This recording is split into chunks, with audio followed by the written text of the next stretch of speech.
Giants lose a tough one, 6-4 in 10 innings. And, there's a lot we're going to get into tonight. A lot can be said. I kind of felt like the Giants never were going to win this game, even when they were up 3-1 in the fourth, whatever it was, third, fourth, fifth. And I just kind of felt like the Dodgers would chip away, especially when they got to the Giants bullpen. And they pretty much did and pulled it off in the 10th. But give it up to the young kids again who kept the Giants in this game. Because let's take a look. Can we pull up the box score, Eric, real quick here? I want to take a look and see what the vets did, mainly Yaz and Chapman. You don't want to. No. I know Yaz had 3 strikeouts, was 0 for 4, got a walk there in the 10th, but he's hitting 200. 200. Made a great 595 OPS. Great diving catch. Yeah, great defense. Great defense. I mean, I've said this all along. Yaz should be your 4th outfielder when Conforto comes back, and make Ramos and Matos your other outfielders, and Yaz is your defensive replacement. Late inning pinch hit situation if it calls for it. I mean, sometimes he's better than other options, but take a look. I'm not going to get on Wade. Wade's been carrying the team for Yaz 0 for 4. Chapman 0 for 3. 0 for 3. He's batting 209 now. Tyler Fitzgerald for that blunder should probably get sent down. I mean, if you treat it bad, you can't do that, man. It's the one thing you can't do. The one thing. Treating Mauricio Dubon the way they got rid of Dubon. Yeah, they sent him packing. You know what? You can't get rid of Fitzgerald because there's nobody on the 40 that can come up except David VR, and he's like. When Soler comes back, he'll probably be the one to go down. Wisely's, I think, first in line, then Fitzgerald. I don't know, because Wisely is a left-handed bat. But they've lost 2 with Conforto and Lee. I think Farhan values the left to right more than the actual player. Yep. Yeah, he does. You know what? Bora, you were right-handed or left? Right-handed. Dang it. We had a spot for you. Los was a righty. Heck, I'll go up there and just swing left-handed. I can't hit left-handed, but if I was a switch hitter until high school. All right, that's good enough. Well, let's get you on the ball club. Hey, I love the flex funding, but it's like totally covering my face, man. Yeah, I'll get that. I'll say goodbye, flex funding. Here we go. What do we got? We'll get rid of leave the flex funding. There we go. We'll remove the box score there too. Okay, fair enough. There you go. Little humor. But guys, the Giants basically had no offense tonight. Whoa. It was the 3-run homer, and then it was the Ramos infield. No, Ramos got not an infield hit to drive in the run. He knocked it. Get it to left field. Yeah, he got another hit into the outfield. But Ramos had 2 hits tonight? 2 hits, right? Ramos, 2 hits. What happened to Bora? Did you just flip? I don't know what happened. I accidentally clicked a button. Okay, I was all of a sudden like yes. Ramos had another 2 hits, a second multi-hit game in a row. How about that? Okay, all right. So, and his at bats are just good. His at bats are good. Better. He's laying deep into the off some nasty pitches. You can tell Ramos is like, I ain't going back down. Yeah, 100%. Ain't going back down. If I go back down, my agent is my first call, and it will be like, get me the HE double hockey sticks out of this organization. Because I'll tell you what, unless Ramos goes 0 for 60 or something like that, some crazy just shows can't hit, there's no reason to send him down, especially as this depleted roster. It appears we'll know more tomorrow on Jung Hoo Lee. Well, it may be tonight, according to John Miller's interview with Bob Melvin, he said they should find out tonight. Interesting. Okay. What's the minimum time that he's out? You said minimum 6-7 weeks. Minimum. Okay. Yeah, 2 months, I'd say. And he said it was dislocated, and they tried to pop it in a couple of times, and they were having difficulty trying to pop it back in. I think it's surgery. I think it's surgery too. Yeah, which would mean he's out the whole season. Whole season, yeah. And you know what? I'll say this. Sucks. That's I'm going to say this. I hate saying this, but if he comes back without surgery and rehabs, it's likely to bug him for his career. That's what happens, because when you dislocate it a first time, it loosens the. How many times did Tatis's pop out? Right. Mm-hmm. Just fix it and get it right. Don't try and play it all through the year and then have off-season surgery and then come back. You know what, Giants? Not worth it. Not worth it. The kid is going to be special.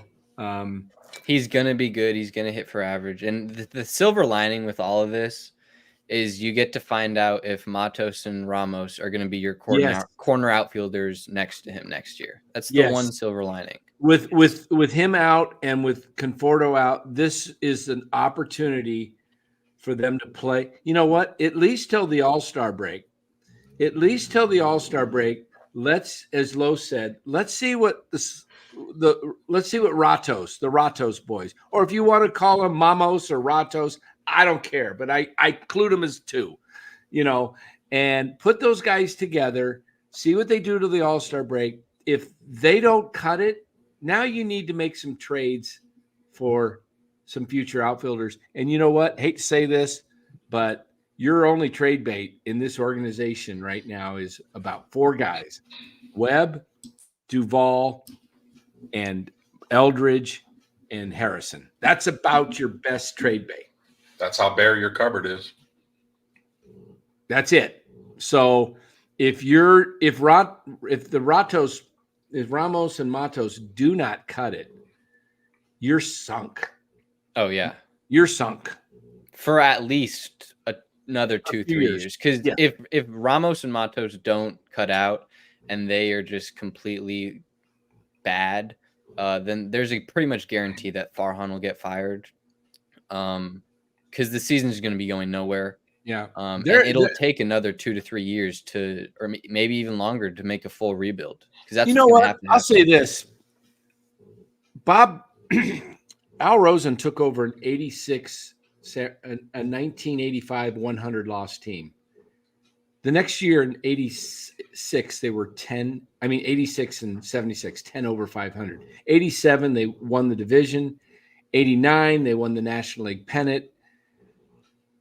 Then in 1997, Brian Sabian, Ned Colletti took over the reins, coming off a 94 loss team win in 1996, and they won the division in 97 and had 8 straight. You get a baseball man in here who knows how to evaluate talent and is not afraid to make trades. Brian Sabian rebuilt this team by moving pieces. Now, granted, you had Bonds and Will Clark. No, Clark was gone at the time. Was Clark gone in 90? Yeah, he was gone. He was gone after 93. Yeah. You had Kent, and you made the trade for Kent because you had Matt Williams. So you had Williams and Bonds. You had pieces to deal with.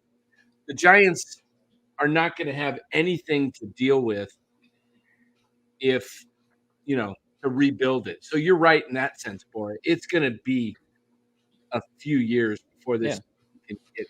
Can you put up Brian Iglesias' comment, because he makes he makes just about 10 seconds ago. There it is. It's an interesting comment, and it's kind of. I've seen a lot of people getting after Melvin in the chat. It's something I've brought up earlier this year. I'm not the biggest Melvin fan. He's definitely nothing like Bochy as far as feeling out his bullpen and knowing which is the best matchup. Rogers from the right side he's just not the same guy anymore. He doesn't fool people. He's supposed to get right-handers out, and he doesn't. He definitely doesn't get left-handers out.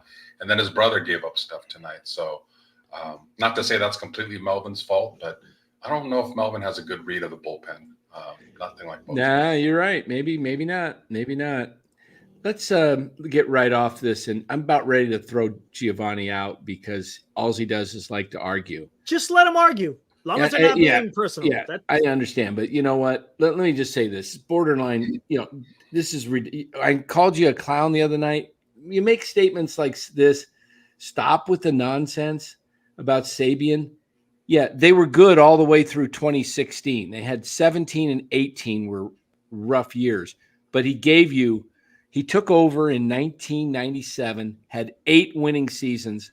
The Giants had 16 out of 20 winning seasons under the Sabian Bobby Evans regime. 16 out of 20 winning seasons. That's 80%.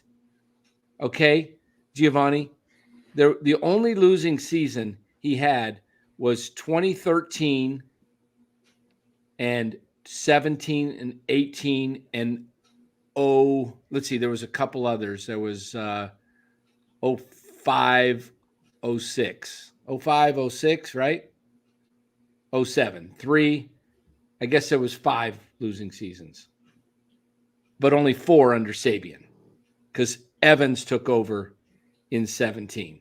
Correct. So when you talk about winning at a rate of close to like over 70% of winning seasons, Farhan has a 20% winning season record. He's won, forget the 107. I'm talking about seasons. He had 1 winning season, and he's about to go have his 6th season and be 5 out of 6 losing seasons. So Giovanni, there's no comparison. Brian Sabian's a Hall of Famer.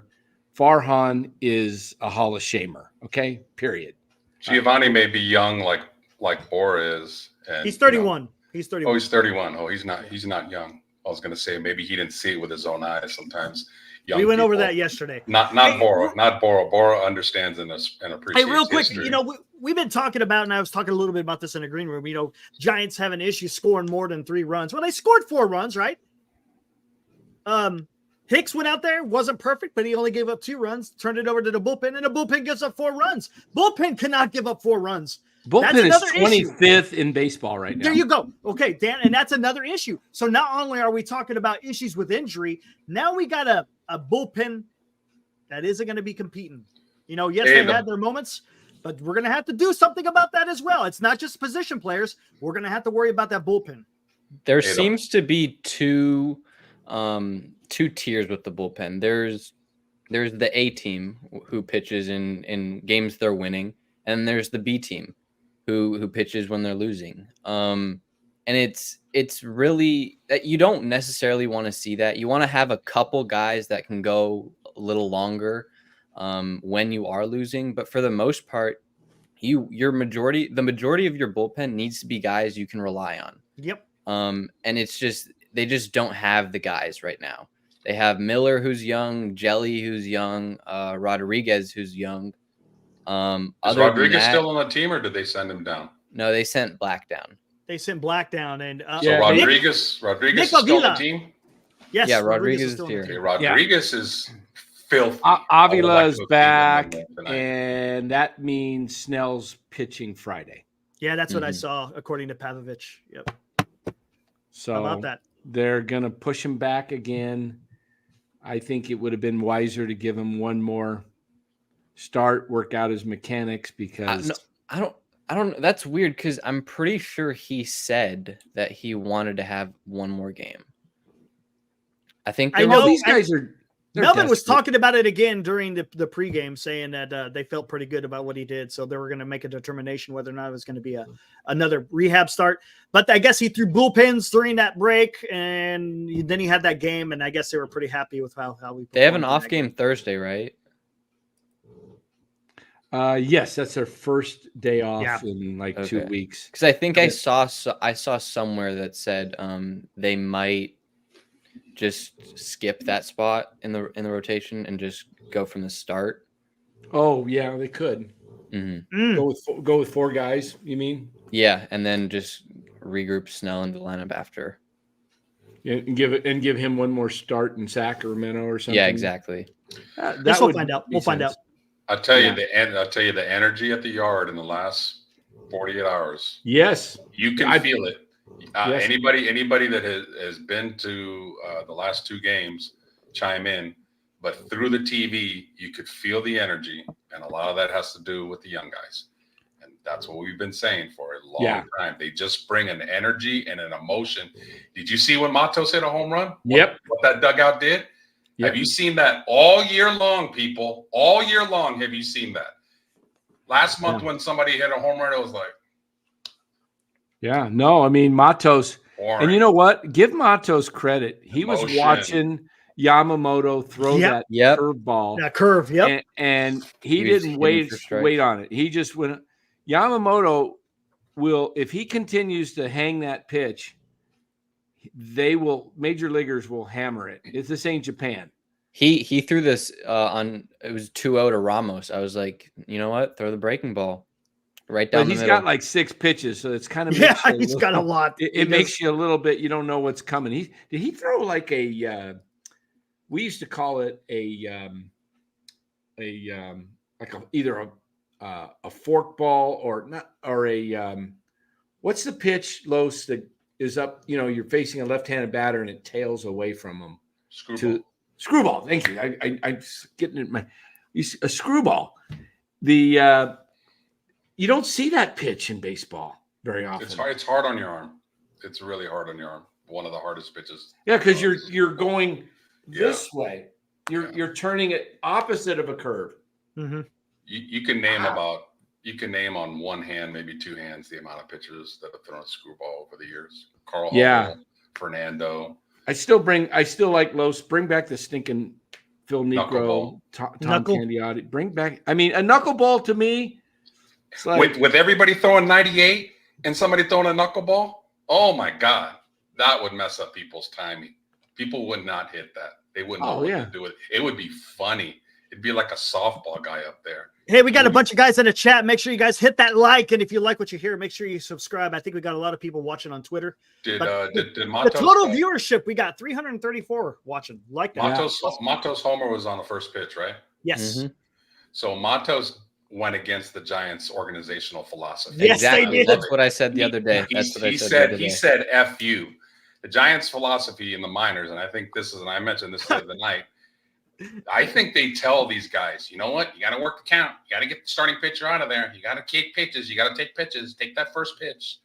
And you know what? Matos said, screw you. This is a fat pitch. I'm hitting it out. 3 runs later. Like, stop, Giants. Stop with this working counts, man. Score runs. And just so you know, Chapman is now batting .209. Flores way to go. Yaz and Chapman hitting a combined .409. Their combined on base percentage is probably lower than Wade's. You know what's so wrong with the Giants' philosophy about trying to get the starter out of the game?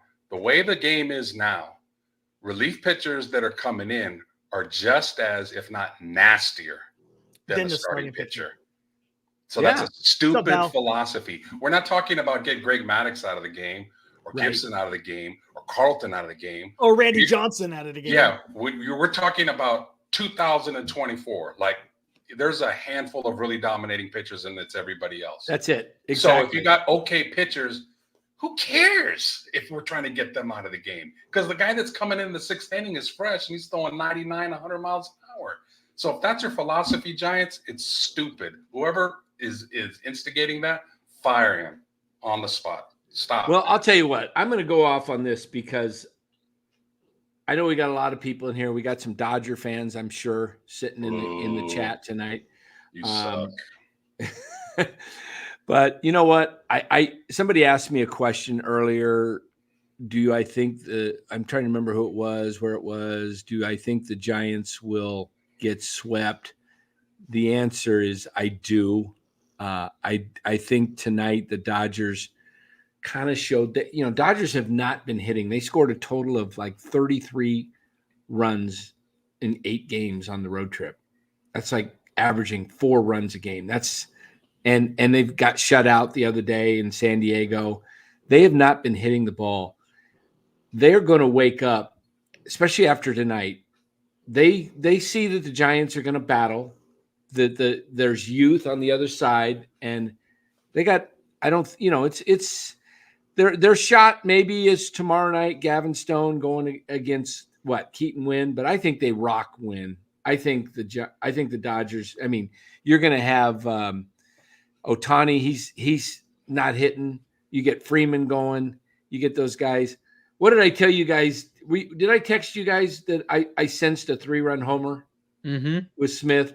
He always comes through in clutch moments, and he almost hit a 3-run homer. He was just literally 8 feet away from that being a 3-run homer. But I think if Lee's in center field, I think he catches that. I think Lee might have caught that too. Yeah. Takes a better angle, and he was not that close to the fence. Matos is not a great center fielder. He's an okay center fielder. He's a better corner. He's a better corner. The Giants. Yeah. Actually, I think the best outfield the Giants can do right now, and I don't know why they didn't do it. Eric and I talked about it yesterday.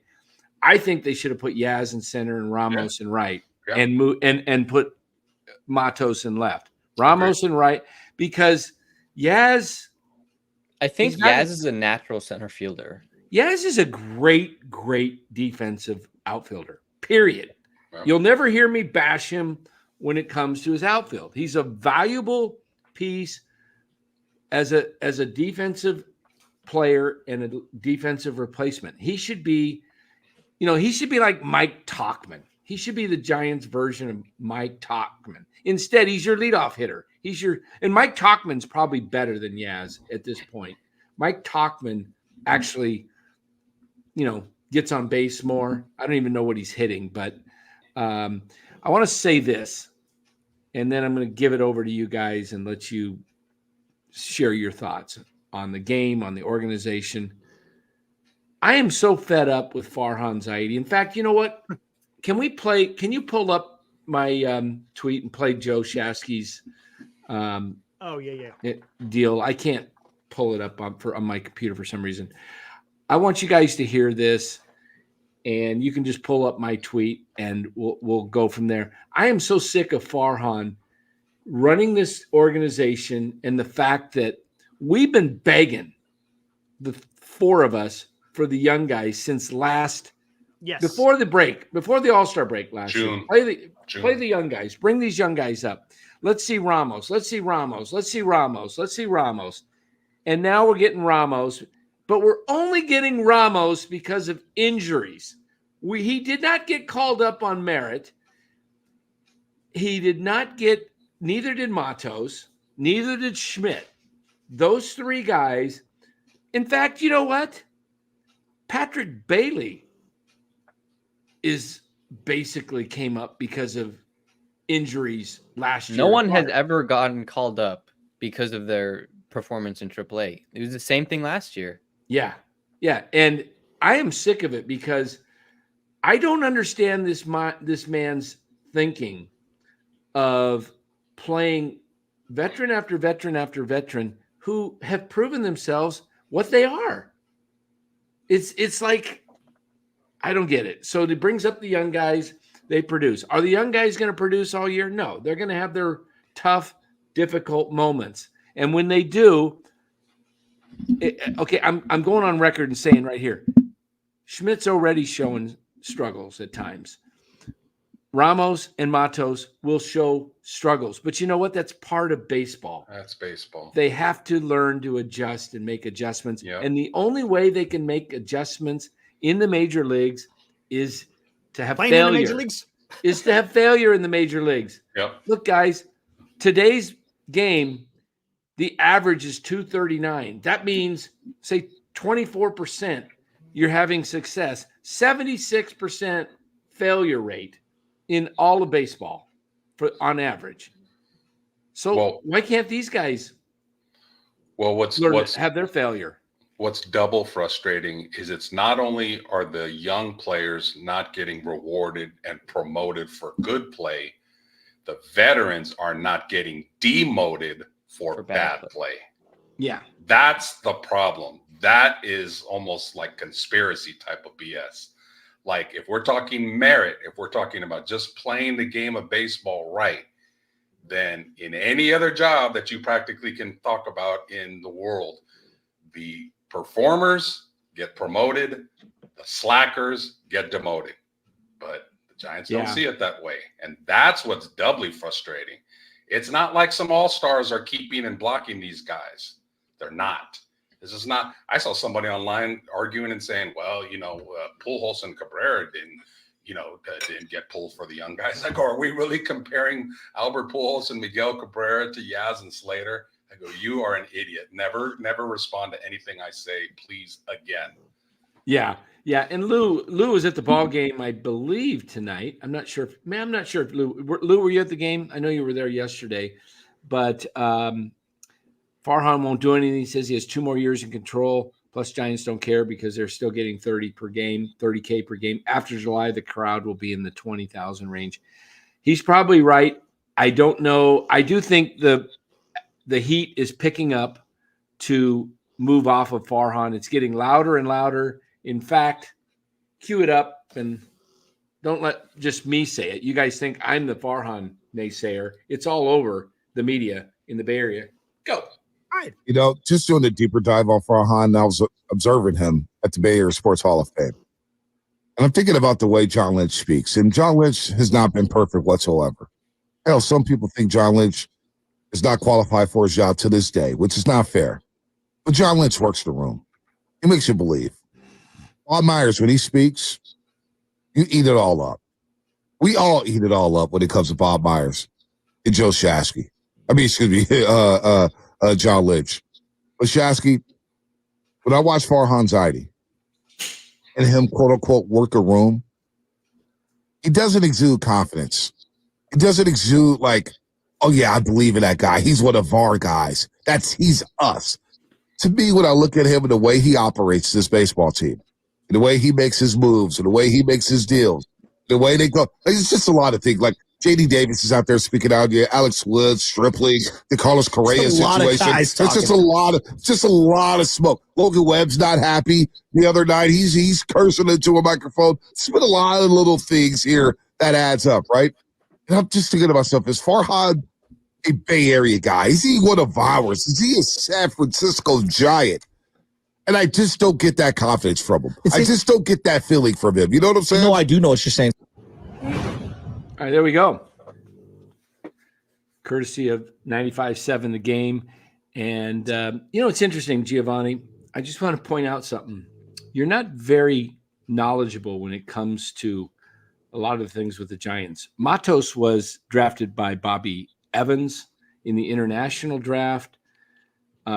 Wisely was not drafted. He was traded for out of, I believe, Tampa Bay. Wasn't he with Tampa? Yeah, pretty much. Sure. So he drafted Bailey and Schmidt. You don't hear me complaining about Bailey and Schmidt. I'm fine with some of Farhan's picks. I just don't think he knows how to when to pull the trigger. He waits either too long or he doesn't do it at all. He brings up guys that don't belong. He's constantly bringing up guys that are, Jackson Reitz, if they had healthy catchers, he wouldn't be up. He'd be in Double-A. You got rid of Joey Bart. Why? Mm-hmm. Guys on Twitter ripping me today about, Giants need outfield depth. Why are you saying get rid of Yaz and Conforto? Well, I said that months ago when they had the depth. Still, if you want to, I've also said keep Yaz as a 4th or 5th outfielder, but you got to move off of Slater. I don't care if they, when he comes back, he's got to go. And, the other thing is Bart. Catcher's one position you don't want to run short of. You don't want a rental. You don't want to call, you don't. Hey, this is how many times has he been in this hole with catchers? He had to bring in Papirski. This guy brings in, you probably should have kept Cooper Hummel because he was a catcher as well. He moves off of guys faster than he gets them.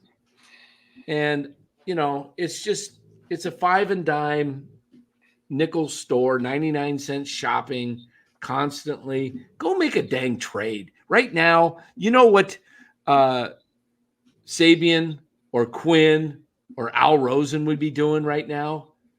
They'd be going and getting they'd go find a big league player if you thought this team was ready to try and contend. If they were going to try, it's only 40 42 games in, you're still in a wild card hunt.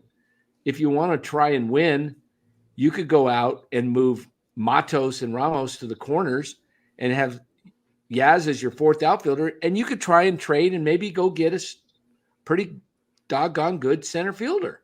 Chisholm. Why not? He'll wait until the middle of July, and then he'll get some washed up veteran. That's his MO. He won't get Chisholm because he's not aggressive enough. Where others, like an AJ Preller, when there's a need, they go get it.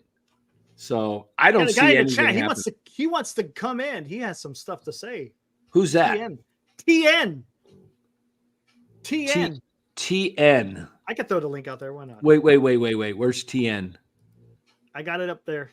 All right. Well, let's not put the link in yet. Let's let Bora and all right, go for it. Los give us your thoughts on the state of the Giants and the game. Well, I'll go first. Before the game, just get something out. Bob Melvin did say Luis Matos and Elliot Ramos are going to be the starters in center and left for now. So that tells me, especially after Fitzgerald got exactly, yeah. That tells me that Conforto is either going to be a trade piece or might be out longer than the 10 days. I'm guessing 4 to 6 weeks. I think so too. He's an older vet. He had a hamstring issue last year. So that was just there. Let's see. Today, the one silver lining was that the young kids drove in all 4 runs. Matos on the home run, and then Ramos, the grounder left. Other than that, I mean, Doval looked good. That's pretty much it, and it's beginning it's a repeat of pretty much what happens every game. There's a couple of single players that have a good game, but the whole team can't come together to win a full game, and the whole team can't come together to play all 3 parts of a game consistently, offense, defense, and pitching. And that's a problem. That's the mark of a bad team. It's not the mark of a good team who's just playing bad. It's a mark of a bad team. This team just doesn't have the personnel. They don't have the all-stars. They don't have the big names to be able to carry them with everybody else not doing so great. I mean, there's not much to analyze with the game tonight. The simple fact is that the Dodgers are just better than the Giants. That's pretty much it. The Dodgers have the better team. Dodgers have the better players. That's pretty much it. And the Dodgers just coming off of a series where they lost 2 out of 3 to San Diego, and in the losses they scored 1 and 0 runs. I'm pretty positive that they were going to have a good series, and they're gonna at least take 2 out of 3. They're probably going to sweep this series because, I mean, Keaton Wynn has looked shaky his past 2 starts. And I mean, the Dodgers lineup is just so good. 1 through like 6 or 7 is just, I mean, they can all be all-stars. But I mean, overall, the big picture thing is the Giants aren't that good, and it's good to finally see the young kids come up and are at least going to get a run. They haven't gotten a full run yet in their careers. It's been beyond time that we get to see these guys. Dan, you said it earlier. The 4 of us have been saying this since last year, pretty much every day, that Farhan needs to call up these young kids. They need to give them a shot because the roster just isn't good enough to be able to keep these guys down. And it's just, I mean, I don't know what's going to happen at short right now because, I mean, Schmidt's playing a great shortstop, but his offense he does not look comfortable at the plate. He's not seeing the ball. I mean, I would like to see Schmidt there. I think all of us would like to see Schmidt there. He has the higher ceiling. But I mean, Ahmed is a solid defender. He's a pretty good defender this year. I mean, he's pretty. They're similar players right now. Schmidt and Ahmed are really similar. It's just Schmidt's 25 and Ahmed's like 31. And if you're gonna go with the young kids in the outfield, you might Ahmed as well go is with 34 actually. He's 34. Okay, he's 9 years older. So if you're gonna go with the young kids in the outfield, you should just go with the young kids all around. It doesn't make sense to play 2 games. You either try to win or try to lose. I mean, you always try to win, but you can't keep playing I want to play the vets, but I want to play the rookies too. At some point, you got to go some way. And at this point, you just got to go with the young kids and just see what they have.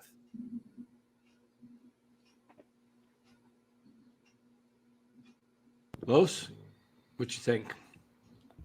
Well, I'm gonna stick with what I said before the season started. I'm gonna just stand by my guns, even though the caveat was that I also wanted Luciano up, and I wanted Lee in center, and I wanted Matos and Ramos to man the corner outfields. But what I said before the season is they're going to struggle and they're going to be stale if they stay with the vets. I said it very clearly.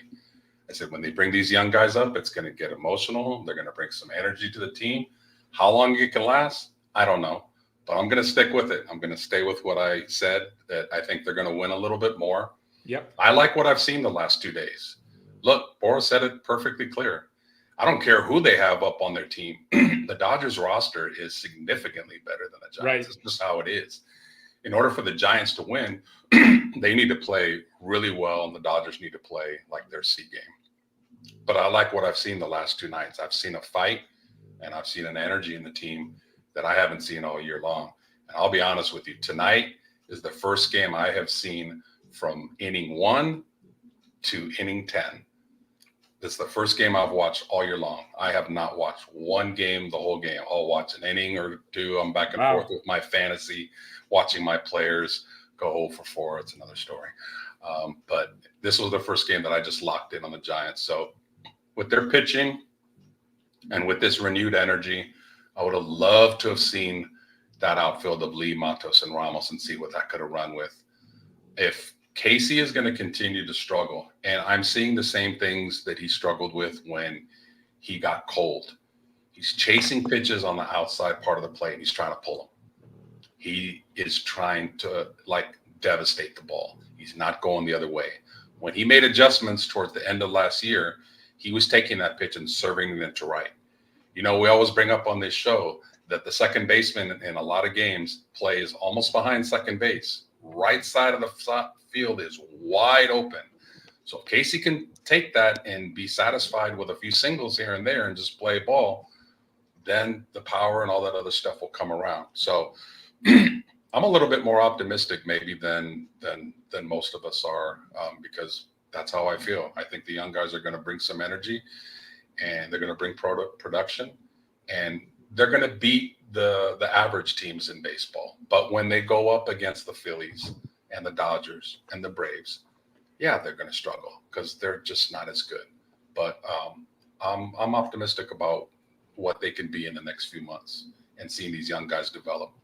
Because like most of you say, or not most of you, but a lot of you say, we're not throwing away the season because the young guys are up. As you see, young guys can also play. There's no rule that says if you're under 25, you can't play the game of baseball. That's a crock. Yeah. And look, great point. To kind of piggyback on what you're saying, you're talking about the better teams. Let's talk about the better teams. Giants have faced the Dodgers already once. They faced the Phillies. They just had the first game again with the second series to the Dodgers. They faced the Dodgers 4 games. Yeah, right. And then you had the Boston Red Sox. 0-8 against the Phillies. Yeah, no, I can pull it up real quick. Add in the Boston Red Sox, the Giants are 1-10 against these better teams. Yep. What does that tell you?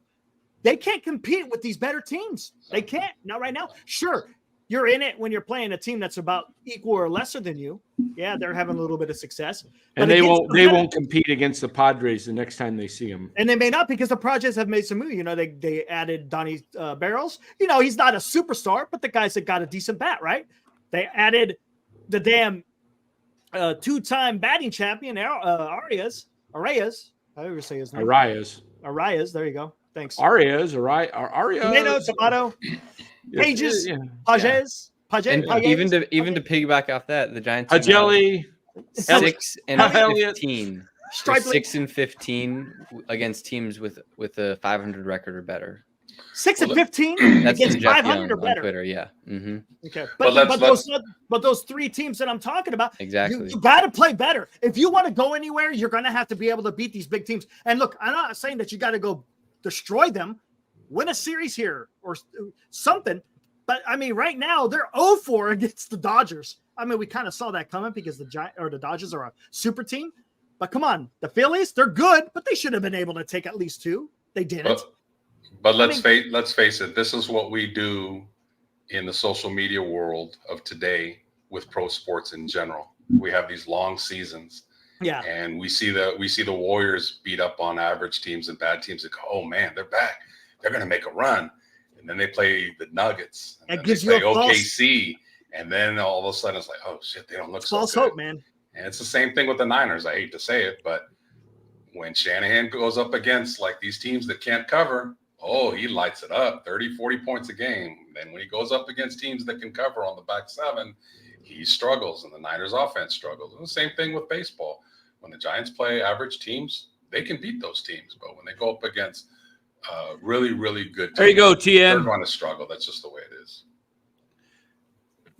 The link's up there, TN. So you want to come in and join? Yeah. Come on and join. Yeah, it's for TN. If anybody else comes in, we'll probably put you on hold. Jim Everett. but let me add to my point that I just made. Baseball's the one game where you can have talent completely on one side of the fence, and sometimes it still doesn't matter. Like just baseball, that last hit that Estrada, Tyro hit, very easily could have gone down the line and tied the game. It's a game of inches, man. When he first hit it, I thought it was a double down the line, and the guy was just right there. So I thought the Giants played really well tonight. There's no shame in losing to the Dodgers like that. That was a competitive baseball game. I will tell you though, to go back to that Fitzgerald. That was he was stealing. He was in there to steal, and he was. And the Dodgers knew that, and they. Oh, did you notice something? They took advantage of an over-anxious kid, and you know what? That's youth, but that's youth. But that's how you learn. Boris said it earlier. Dan said it earlier. You fail, I'm telling you, that kid will not get picked off again this year. He won't. And you know what? I'm going to tell you something. It was a veteran move by Trinan because he froze him. He waited until there was almost like 2 seconds left on the pitch clock. And I think he thought maybe Fitzgerald thought, okay, he's going to go to the plate because there's only a few seconds left. And he turned around and threw a perfect throw to Freeman to get him. I wouldn't be surprised if that was a veteran move. I wouldn't be surprised if Will Smith called a throw over as well. He probably did. But they waited. I was watching that pitch clock. I was like, he's freezing him. He's freezing him. Yeah. But I thought it was more of the batter. I didn't think he was going to try to throw over the You're muted, Dan. Fundamentals. Let's just look at fundamentals here. The Giants, when Jordan Hicks had stepped off the rubber and had Ohtani dead to right. I mean, all he had to do at that point, you don't throw behind a guy when he's frozen. All you got to do is you go at him. You kind of run at an angle so he's going to maybe have to go back to first and you fire it to first, but you don't throw the ball until that runner makes a move. He was frozen and you were off the rubber. You're taught, go at him, and then ideally you want to have him go back to first base. But if he's starting to go to first base, you immediately throw to first so that if he starts then going to second, you throw it to second quickly so the rundown starts and you're heading him back to first. That's a pickle or whatever you want to call it. I always used to call it being caught in a pickle. Easiest play in baseball is something we're taught at 8, 9 years old. It's like get in line, everybody. You throw the ball, then you go back. Then it's like come on. That almost led to a run. It was 3-1 then, and they left him on third, I think, or maybe they did. Yeah, he did. But you don't how many times have we seen a guy throw it, take off for second and make it because the throw either hits him in the back or he beats it out? You didn't have to do that. I mean, That's spring training stuff that you repeat over and over and over again. Yeah. Gosh, he had already stepped off the rubber, so he didn't have to commit to throw to first. Oh, look at Will Martinez's comment right from Jordan Hicks. I love it. What was that? Where's Will's? Jordan Hicks is quoting, or Will is quoting Jordan in the post game. I think we're in a good spot with a lot of these young guys defensively, and then with the bat, bring in some new life. Yeah, I'm telling you, vets that play love having young guys. If they don't like it when they take their jobs, but guys that have the secure jobs, even the guys that are bench role guys, they love it because youth brings in just more energy, as Los talked about there. It has been more energy. I've noticed it coming through the TV screen. You got to be blind if you don't see the difference in the last 2 games than the rest of the year. And you got to be deaf if you don't hear the crowd. I mean, I know it's a Dodger Giant game, but I mean, even yesterday was just a Cincinnati Giants game.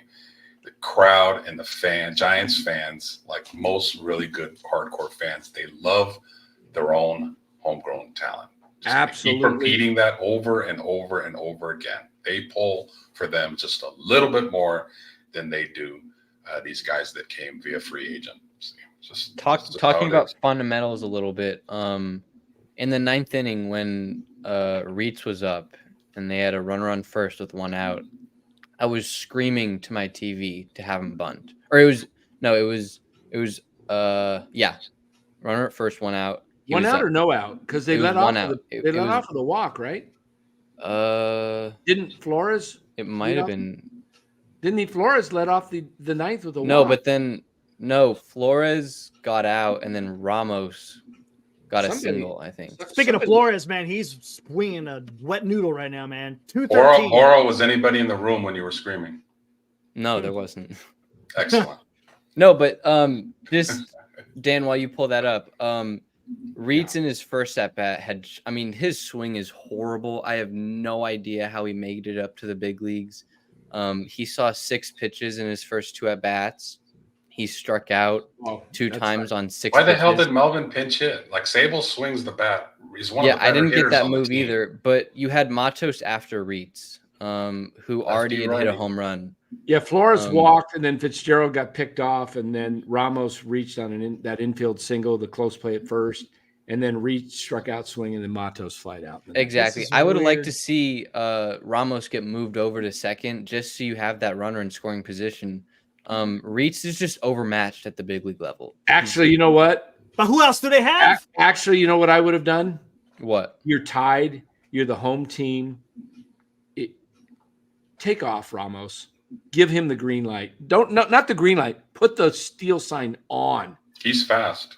Well, he did steal on the 2-2 count. And he beat out that throw. Yeah. He beat out that throw. Yeah. Look, when it comes to just physical talent, I think all of you see it. Ramos has a cannon of an arm. He has a good glove. He's fast. If he connects, he has power. The only thing that is questionable on him is, can he hit for average? I'm not saying this is a 5-tool guy, but all the measurables that those 5 tools are measured on, he's upper quality. Whether he does it, again, on a consistent basis remains to be seen. But that dude has a cannon of an arm. And as we've seen the last 2 days, he can go get it in the outfield. Yeah. We'll see if the speed actually translates to stolen bases, unlike Jung Hoo Lee. Just because you're fast doesn't mean you could steal. So we need to see Ramos take that next level. Because if he starts stealing, there's going to be a complete mutiny if he gets sent down when Slater comes back. He's not going to get sent down. I have no trust. I have no trust in Farhan. I don't have any trust in Farhan, but it's just not with the fan base rallying, not with his big day on. He does not care about the fan base. Runners. He hasn't. No, it just depends that's how fast fireable Conforto will come back. If Conforto comes back in a week or 2, then I don't know. I don't have any trust in Farhan to no matter what I always keep going to this about what Marty Lurie says. It doesn't matter what they do, they're going to send him down. That sticks in my head. Hopefully Conforto and Slater don't come back and they get sent down. That would be it's sad that it has to come to that. Yeah. Like if Farhan, if you can't see what these kids are bringing right now, just in a few days, you have more issues than we even say you do. And with that, we're going to bring in a special guest. I don't know if if he's from Tennessee or what TN stands for, but we're about to find out. We're about to find out. Welcome, TN. What's up? It's my initials. Oh, okay. There we go. All right. Well, welcome. I got a few things to say about the Giants and the NL West overall. And I think that Farhan has messed up the farm system in so many fundamental ways that the Giants have to just look forward to more the 4 to 5 year mark rather than the 1 to 2 year mark. I think that they got to fire him first of all, and they really it's like even just look at their top 5 prospects. Luciano, they can't even project him playing at shortstop. They have he was the starter though. He was named the starter in spring training. Sure. But the only reason why they're holding him down isn't that the only reason why they're holding him down is because they really can't give him that shortstop. The organization does not like him. They don't like him or Ramos, to be honest. Ramos is forced up. And if something happens to Casey, if he really starts failing more, then maybe Luciano. It's amazing how organizations, like you hear the term, they like this guy. Like the Niners with Colton McGivens. You hear that all the time. The Niners like Colton McGivens. Why? He sucks. And then you hear the opposite. The organization doesn't like this guy. Why? I hate hearing that narrative. Why? Forget about like what they do off the field. I'm talking about on the field. Why do you dislike Luciano and Ramos? Yeah. So I want to hear TN's rest of his thoughts because he's talking about the top 5 prospects. I want to hear because so far I'm agreeing with him. And you got to fire Farhan, and then you got to bring in a right type of guy who's built a farm, who's had success. Yeah, it's Mike Elias or somebody. It's who has graduated within the last 4 years, 3 years, who you've really said, oh yeah, this is our dude. Sure, on the pitching side with Logan Webb, who came up, what was that, 4 years ago? There's just been this gap of Farhan was supposed to be the guy who was supposed to recognize talent, draft talent, trade for talent, build the farm system like the Rays or like the Dodgers, how Andrew Friedman came over. He was supposed to do a various number of things, and he's failed on all those fronts. Right. So if you want to look at the drafting and developing, if you want to look at the overall talent pool, just bringing in even players from other farm systems, like they haven't had their Max Muncy like the Dodgers did. There's just so many things that he's lacked that the Giants used to be good at that they aren't now. And if you look at so I was looking at their top 15 prospects from the AA and AAA teams. Only 2 or 3 of those guys have actually had good years.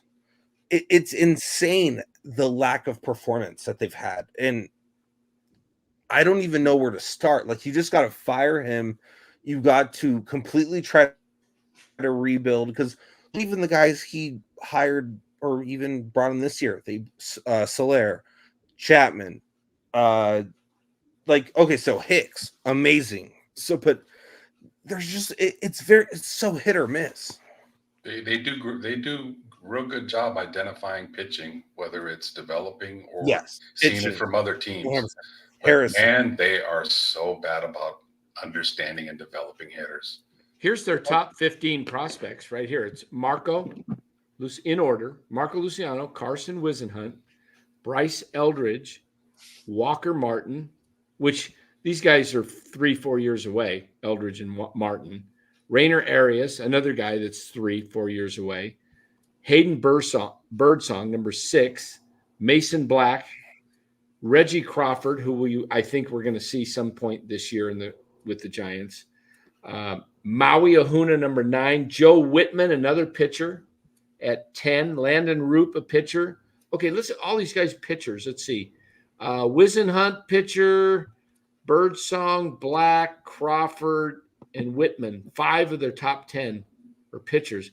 11, Roop, pitcher. Trevor McDonald, 12, pitcher. Grant McCrae, outfielder, 13. Averson Arteaga, 14. And Vaughn Brown is still somehow in the top 15. It's not a good farm system. This is really a bad farm system. It's all about the farm. Because I think we can recognize that they aren't going to compete for the World Series in the next 2 years. Like, even if their pitching is good, just what are their hitters? Like even they brought in Soler to be that third or fourth bat, and he just is not that. They brought in Chapman to be the third or fourth, fifth bat. He just is not that. You look at their OPSs, like, other than Wade and maybe one other dude, like, who has a good OPS on their team? Like, it's just nothing. I'm looking at a comment that I made on one of your videos recently, and I just kind of want to make like a point real quick. Let me bring that up real quick.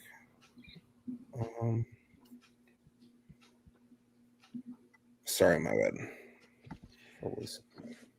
Yeah, no worries. But while you're looking up that comment,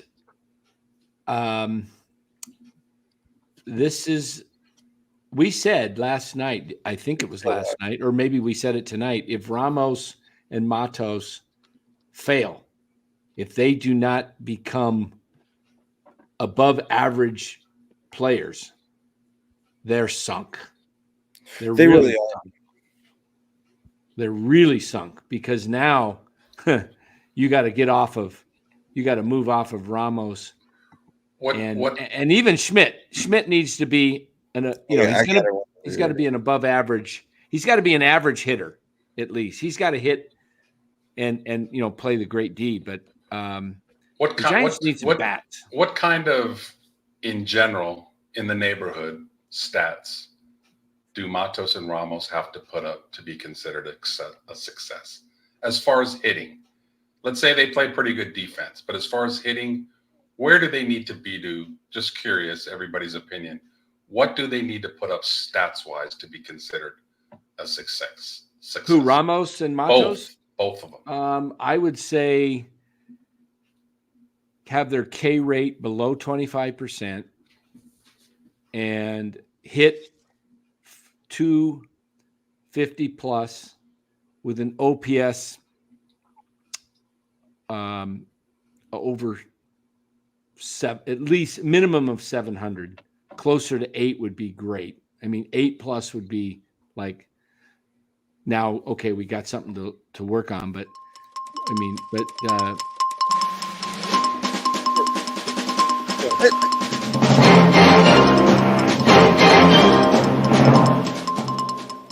I'm seeing reports San Francisco Giants have signed a Mexican League player. Oh, yeah, that happened. A Mexican League player. Who is the player? Trevor Bauer? Who is it?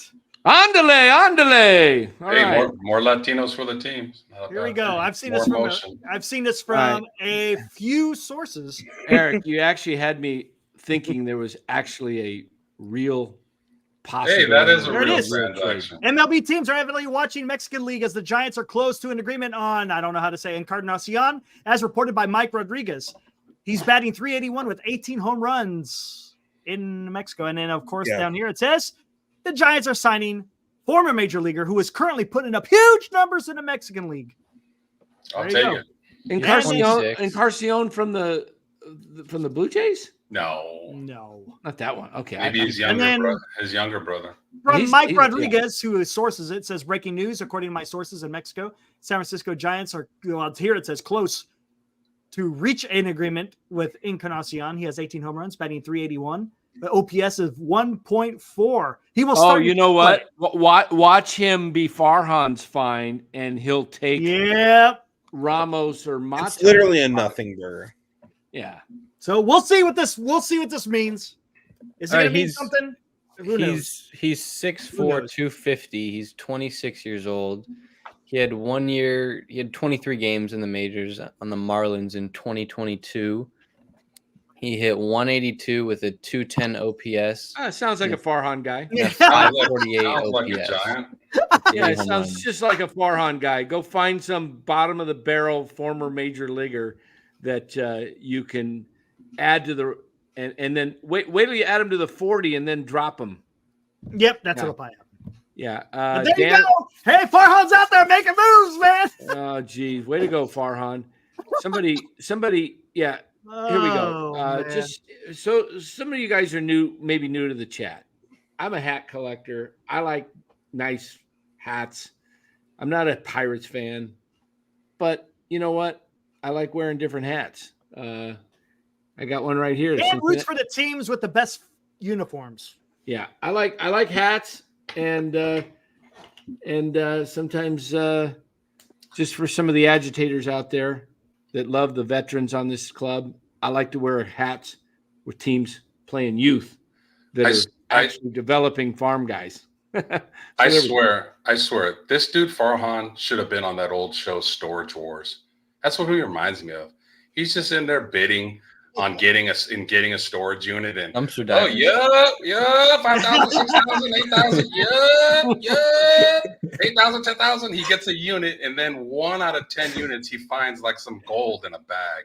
And then that is Farhan in a when nutshell. Something he wants, it ends up having like a freaking plate in its ankle. Just like Senior says, this is a great point. He just needed someone to sign for the River Cats because all the guys were brought up. There's no one left in the outfield for the River Cats. Yeah, maybe so. Well, how about bringing a guy up from AA like Von Braun? Just see what he can do. Whatever. Yeah, the guy's not even batting 100. Let's try it. You know what? If he's not hitting in AA, maybe he gets a promotion and feels like I'm 1 step away from the big leagues instead of 2 steps.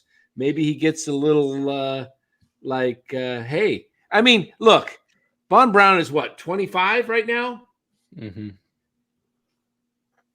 It ain't going to hurt him to jump him to AAA, whether he's hitting in AA or not. It might light a fire under him. Maybe, might. But if you think about it, Matos and Schmidt both hit in AA and AAA. They hit good in AA and AAA. Luciano didn't hit well in AA. Well, you know what? Von Braun's his first year in AA, he got hurt after a few games, but he was tearing it up in Richmond too. He was initially.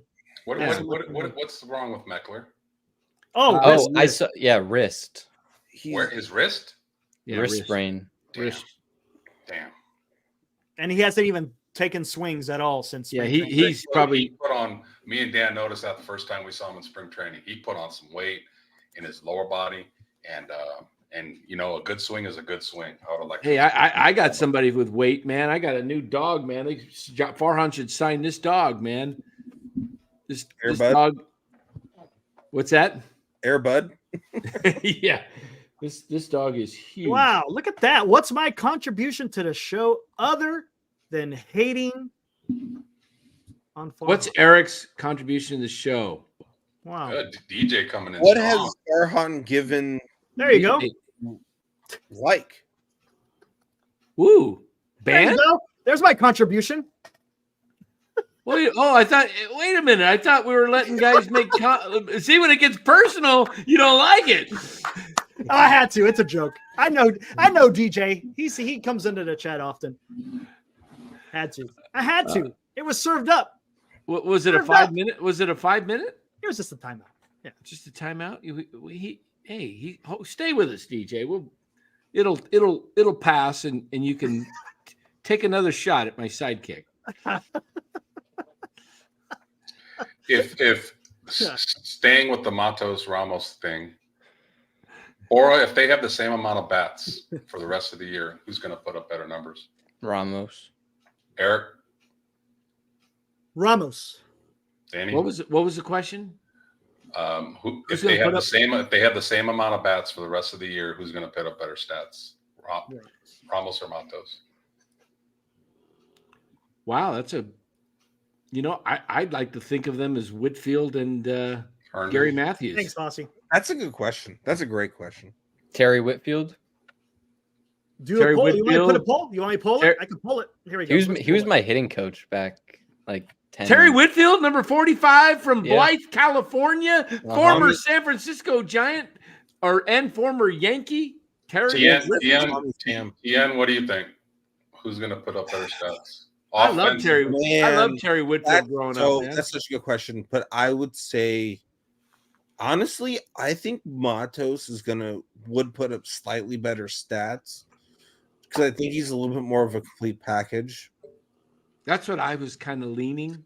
I think it's easy to say Ramos because he has looked better, and everybody's banging on Matos because he hasn't hit well. But it's negligible. It's slightly over replacement level. Like, I'll tell you why I said Ramos. Go ahead, Tien. Go ahead. It's like, what are you really getting? It's like, it's what production are you getting plus power? Are you getting plus average? Are you getting plus defense? I think that it's like almost like a land of misfit toys. They're like, you don't have, they're not difference makers. What difference maker is in the lineup?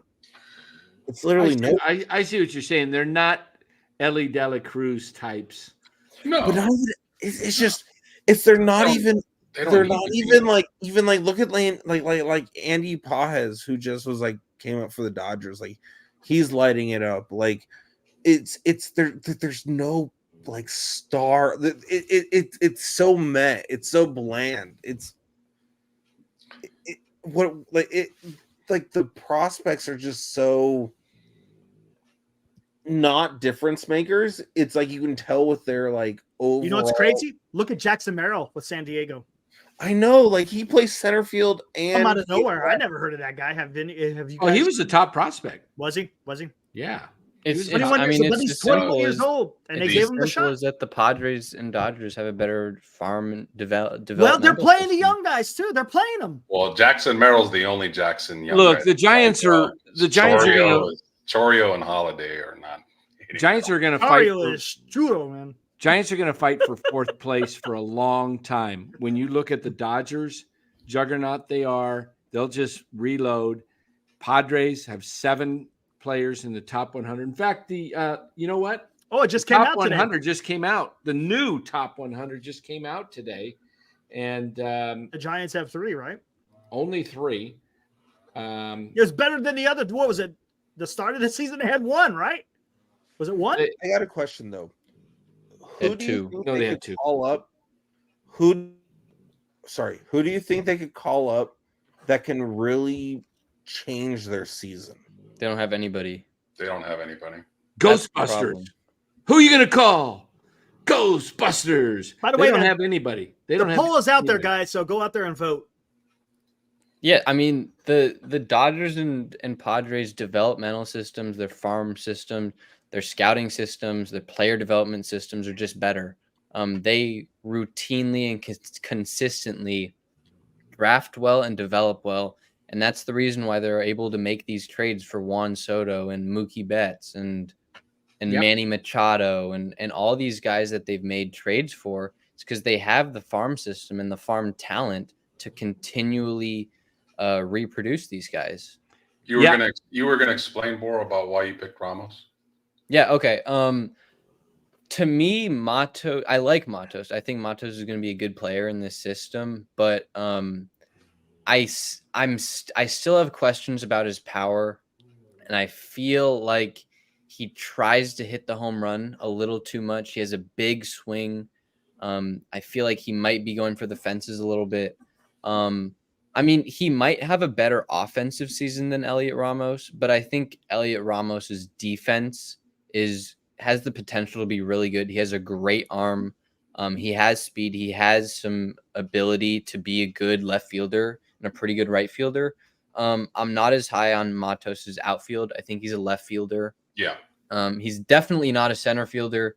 I think we can all agree he had a couple plays that were a little questionable today.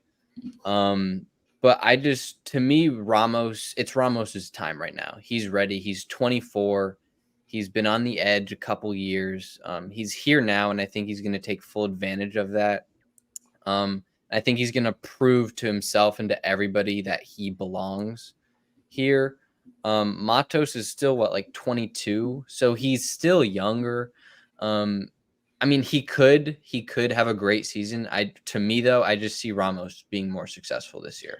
And you know, that's kind of another little bit of a knock on Melvin. Like how do we know that Yaz is a better center fielder than Matos is? How does Melvin not have Yaz in center and Ramos in right, Matos in left?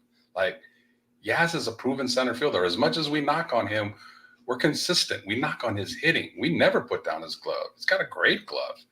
So for Melvin, the manager of this team, he's been with them all through spring training and now 40 plus games. How you cannot know Yaz is your best option right now with Lee down in center is a little confusing and troubling. I think they want Matos to be the center fielder. They want him. They want him, and they're giving him a little. Maybe they're trying to boost his confidence. But I think eventually, I mean, Yaz is the better option to have. Matos doesn't get the greatest routes and jumps. Mm-hmm. He doesn't get a good jump. Right. If you have a bunch of plus gloves and average bats, it's always going to turn into a platoon situation because you're just going to play the mismatch. You're just going to play and this is kind of what what Farhan's all about. Yeah, It's a small incremental freaking. He's all about money ball. He's all about not having the horrible season. He's about having the average to below average season for those horrible what teams. He's trying to do like the synergy thing, where he's trying to be like, oh, if I can just add 2+ bats versus a righty and a lefty, and they're both plus gloves, then I can just do whatever I want later in games. But they don't realize that you have to set that lineup and then you have to go from there. So you're kind of wasting the start of the game. I think that's kind of why I don't know if this is true or not, but why you see the Giants play better as the game goes on versus in the beginning is because they're better at matching and they're better at like carrying this depth that can be useful later in games versus having the star talent, or not even necessarily star talent, but just like who do you fear in the lineup? Like if you were to tell me nobody. It's literally nobody. So teams can like, oh, okay, you are really good. This righty lefty matchup. Okay, I can pitch around this. I can do whatever I want. I can game plan against this. It's just they make it so easy. Very easy. Very easy. I've been saying that on this show for a long time, TM, that it's very easy to beat. I'm eating some chips. Yeah. I'm starving. It's 11:15. Yeah. It's In-N-Out Burger is still open. Yeah. No, I said on opening day when I looked at the lineup, I tweeted out, there's not one person that puts fear in any other team in this lineup. It's a lineup, like you said, this team is designed to try to win 3-2 games. It was built that way. And they even pretty much said it. I don't understand that. It just makes no sense.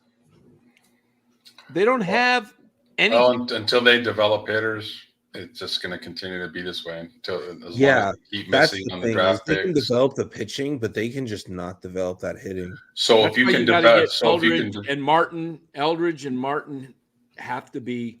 They were big hitters, but they're 3 years away. You got to build on those draft picks. The best thing that can happen to the Giants is, and this is what we were talking about, is do what the Orioles and the Astros did. And what I think is what you're suggesting, make it a 4 to 5 year plan, and you're going to lose 90 games. It doesn't. We know just by like the canary in the coal mine has been ringing for the last 4 years. Or just okay, well, other than that one, like astronomical, where everybody with Crawford, with Belt, they all had career years. Other than that year, it's just been like this, like meh. That's just been they haven't had the talent. They just haven't had the talent. I get it, Big Ben Bamboo. They don't know how to draft. It needs a complete remaking of the entire franchise. That means, first of all, Farhan has to go. Second, you got to get a whole new player development system. Who's ever doing bye Kyle Haynes. Yeah. Who's doing in other organizations? Who's developing the Orioles? Who's out there? You know what? I'll tell you, the same guy that is running the Orioles ran the Astros. He basically ran Mike. I'm just forgetting his name. I tweeted it out the other day. Elias. Didn't he just come up to the Orioles like recently? Yeah, in the last couple years. Yeah. I thought it was like the last year or two. I'm not sure exactly when it was, but guys like that, guys that have proven track records that can actually, Larry Bear needs to go too. I would not have him anywhere near in the, speaking out for the Giants. Nothing's going to change because the Giants don't have a scouting department, a full-time scouting department anymore. They have an analytical department. So this is what Farhan wanted 7 years ago.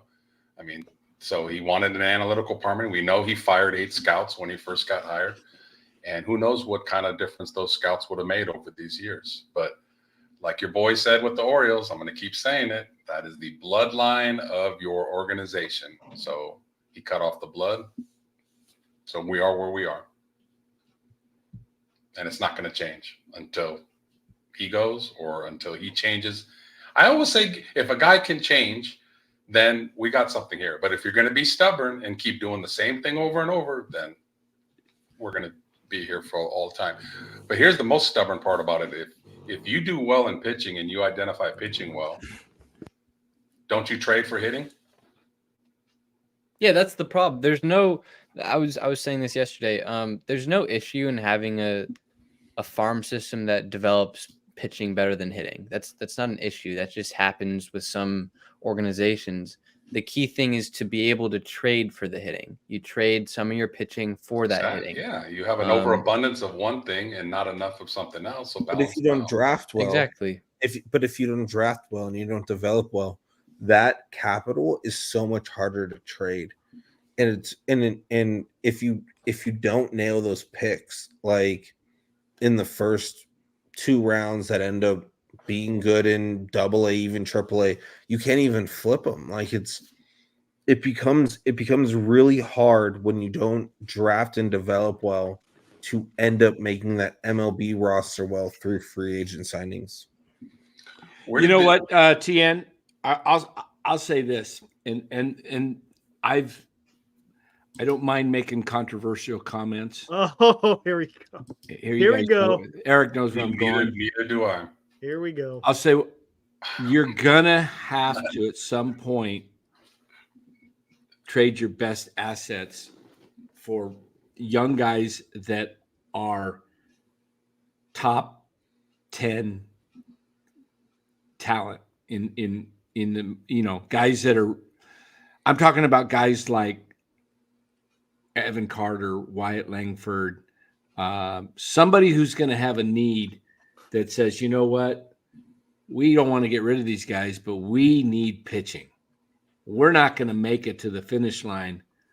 And your best assets right now are Webb and Duvall and Harrison that will bring you some top talent. I agree with you. They should trade those people.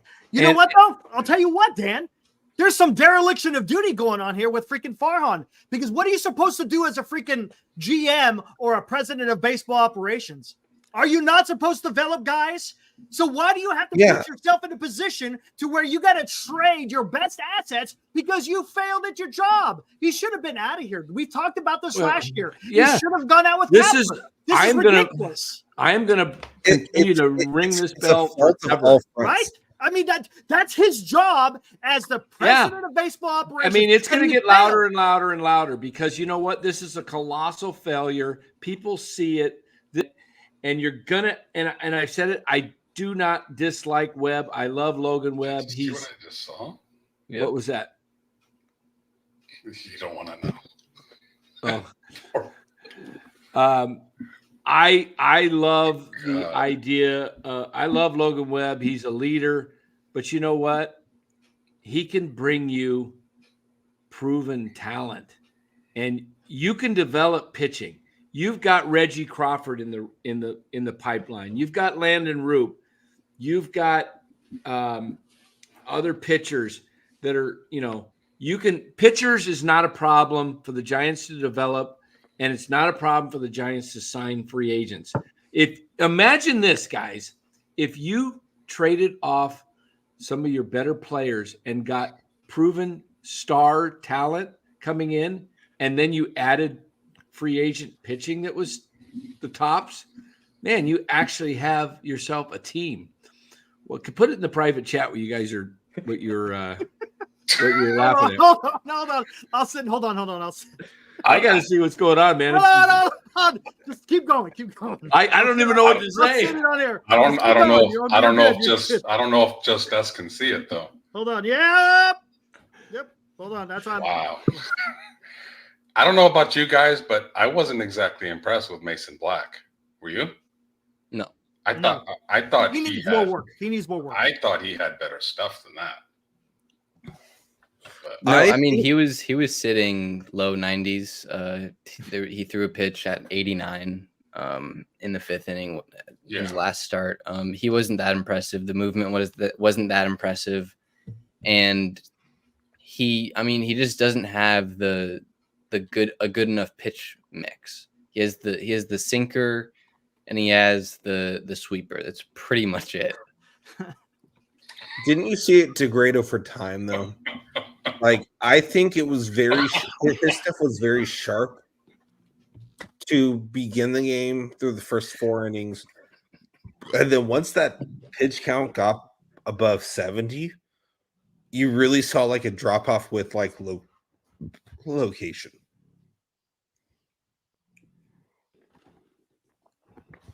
What is happening to our?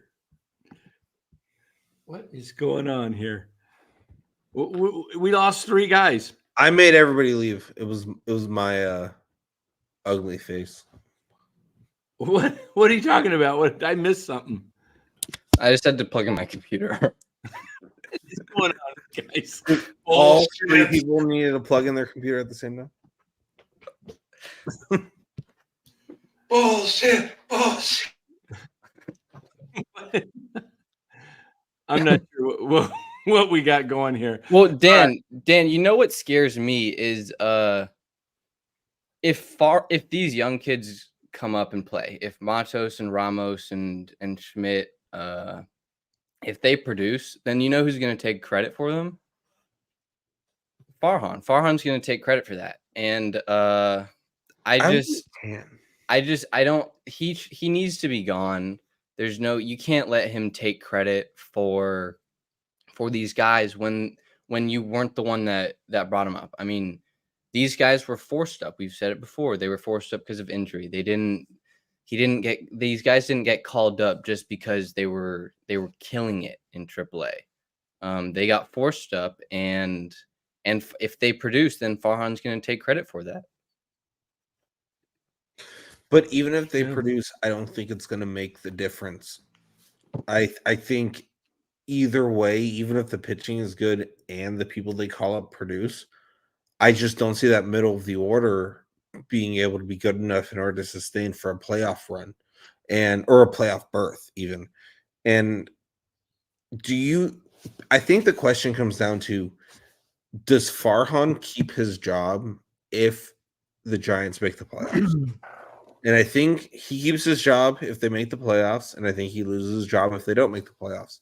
And I think he should lose his job this summer. He should lose his job before this summer, because I think he's going to run things. It's going to get worse. But what if they make the playoffs? Like if they make the playoffs, he's fine. I think he's fine. I think it's all about the playoffs. It's not. It's all about the playoffs. But if the Giants are like toilet paper and crumb up the rear, well, then he's going to be in some. He's going to be in some what I'm trouble. saying is they're going to get a new GM in there next year. I'm 75% confident.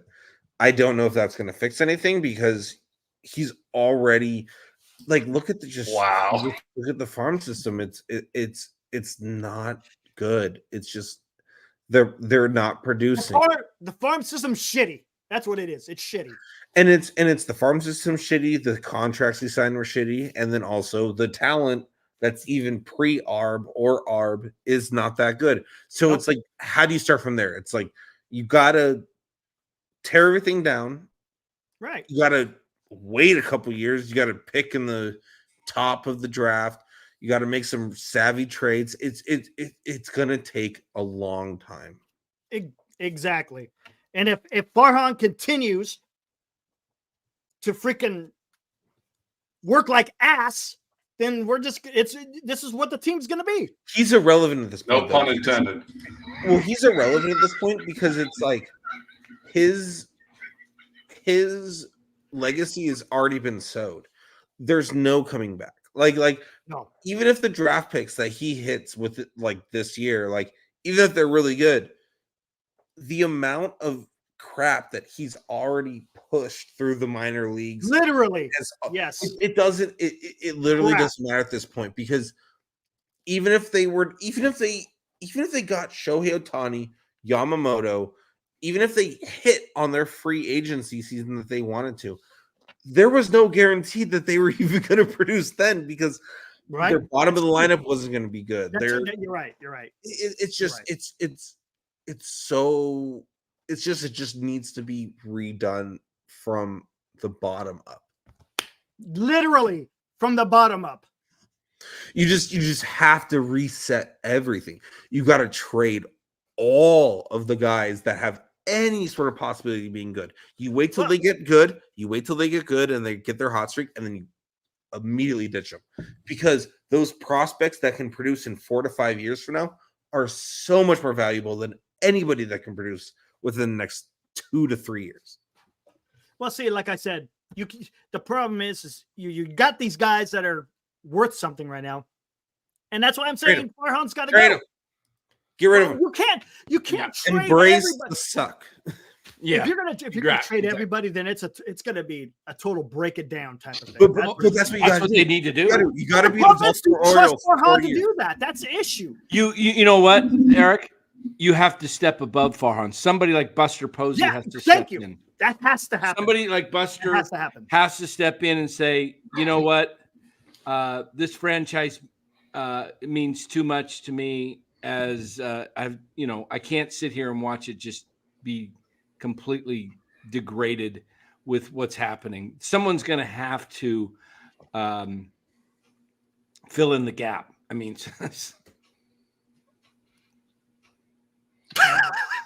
bottom line is far on his ass, man.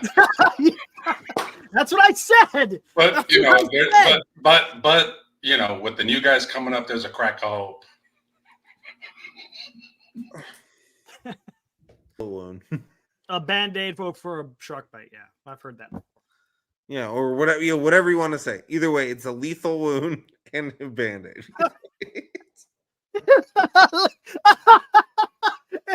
Yes, a lethal wound.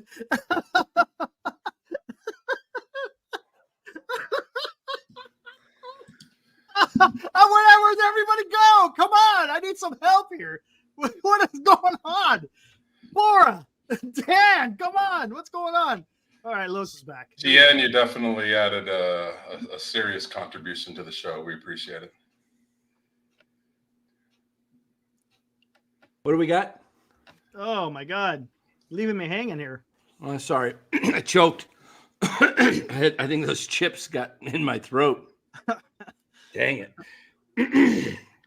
Oh, man. So, okay, so I have a question. So what do you think? Do you think this idea of supplementing this roster through short-term contracts, like through Farhan's, because what I'm noticing is after that whole Correa deal fell out, and after they didn't get Judge, and then Yamamoto fell through, it seems like they've just been like either they go for the big fish and they supplement through 2 to 3 year deals. Do you think that it's just better for them to get rid of those 2 to 3 year deals sort of things and then just move on completely to the future, or try to supplement? I don't like these 1 year deals. That's all Farhan's been doing. You gotta Bunch of options. you gotta break it down and just say, you know what? There comes a time when they've been playing around since 2017. Look what the Giants did because of, and I blame it all on Larry Baer. Larry Baer is the problem for this franchise. Larry Baer is, because he, first of all, he hired Farhan and he refused to go through a rebuild when they needed it after 2016, the first half of the season, they were the best team in baseball. They were one of the worst teams in baseball the second half. They were faltering. And that bullpen really fell. And it carried into 17 and 18 and 19. And what did they try and do? They tried to thread the needle and not rebuild, but stay competitive.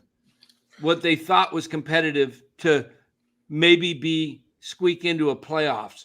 So they've been continually doing. Then the worst thing that ever happened to this franchise was 2021, because 100% it set them back, years. I think Farhan would have been gone after 22 season had they just had a 500 season in 21. Just imagine if it was reversed. Just imagine if that season was reversed, and then that's when they kicked in the rebuild. Then you could have had amazing draft picks. You could have done so much more than trying to pile onto a failing. You're just putting more ships on the Titanic versus realizing the Titanic is already sinking and then just going, oh, okay, this is where we need to go from here. Yeah, exactly. I don't know what we need to get. I don't know where Bora went, but TN, you've been a great guest tonight, man. You've had some really good, good comments. I like what you're saying regarding how they don't have anybody that is eye popping. That's just meh, and really that is the Giants. But we're so excited for the young guys because they've been so not just meh, they've been awful to watch. Some of the most boring baseball that I can ever recall. And so we finally get some young guys that have just some energy and we're pulling for them. But are they, you know what? There's no way of knowing if Ramos and Matos can be more than just meh because they haven't been given a real shot. It's possible that these guys, because they're only 22 and 24, that something does click for them. Obviously, yeah. And that's what the Giants need to find out. They need to give them 100% the rest of this year. They need to give them the rest of this season and just let them play. And is understanding where you're at and saying hey, we got to know what we have currently in order to even draft well. Yeah. Dan, I got to read this. This came out Okay. about 23 minutes ago. Alex Pavlovich sits there and says, on this night, it was the team from San Francisco that embraced the youth movement. Do you hear this? The team from San Francisco that embraced the youth movement, which brought energy to a struggling team. Forced to. They didn't mean to do it. Yeah, I know. It was literally like it was like wait, we literally got a call from a guy from like AA for catcher, and like wait, we literally know how to center. See, they didn't embrace the youth movement. They had to rely on the youth movement because of injury. Yeah, they should have embracing. They should have embraced. Put our name in that article. I want us to get credit. Yeah, talking about embracing and bringing energy. I was a pretty good pitcher in high school. Put me in, coach. There we go. All right, man. Is your first I'm gonna guess, is your first name Tim? No, Tyler. Tyler. Okay. There we go. Tyler, we'll call you. It's okay if we call you by your name, I hope, right? Yeah, Tyler? no, go for it. Okay, cool. Yeah. All right, Tyler. Thanks for joining, man. You had some great insight, like I said, into the. That was good. Great talking to you. Yeah. So come back and join us again, and we will. Are you in the Bay Area or? No, I'm not. I'm in LA for now, but like I was born in like Santa Clara area. Okay, cool. So, Tyler, man, hey, great. It's always good to get new insight because we've had a lot of guys. We had Ryan. Was it Ryan last night? Was his name Ryan? Yeah, that was good. Ryan had some good stuff to say. We've had some other guys come on, and we like to bring in people, give them their shots and opinions because a different side of things. Exactly. Yeah, no, it's great. Definitely. I'll be in the chat probably in the right on. Sometime in the near future, and I'll let you guys know. Love to hear and see the different views. Love it. Great seeing you, man. Have a good one. See you. You too, Tyler. Take it easy. Woo! That was good. Appreciate that. You guys are unbelievable with your play on words, man. You guys trying to keep. Hey, we're painting word picture. That's what John Miller says, right? I just couldn't. Right? We're painting word pictures. Danny Wright says for $1.99 says shout out Ryan. Have him back on the pod. Yeah, Ryan was on last night. Yeah. Exactly. Hey man, if you didn't notice that, man, like you're as blind as Farhan. I was not looking. Eric was on a roll, yeah. So good. I was not looking, but I knew some. Geez, you guys, man.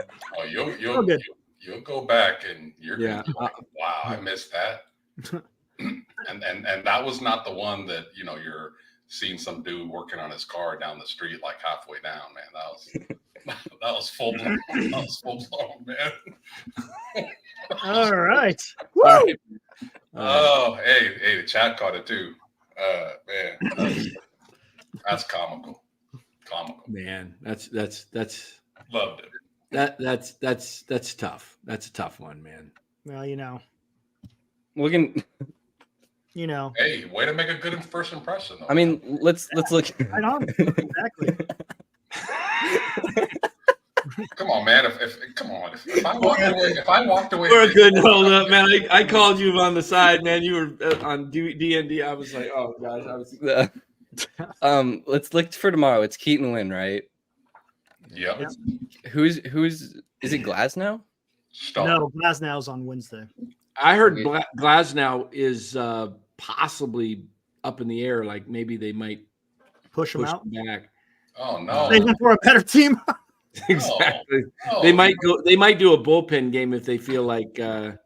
He's my fantasy guy. I need him to pitch against the Giants.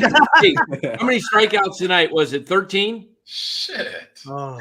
I think it was like. I think the Giants struck out like 13 times. But Matt Chapman says it's coming, man. He's on the verge. Man, did you see that last again? Like you said, the only pitch he can hit is down the middle. Of course, I would never throw the pitch down the middle to Chapman. What did he say? What did he say? He says he feels like he's close. That he knows he's batting 209. He's on crack. He's literally 8756209 209 exactly. Oh man. Okay. You know who we didn't talk about today? Patrick Bailey. Oh. Hey, one more joke, and then we'll go on to it. One more joke. You know that guy. You know his favorite player is Brandon Ayuk, right? Oh. Because of the initials.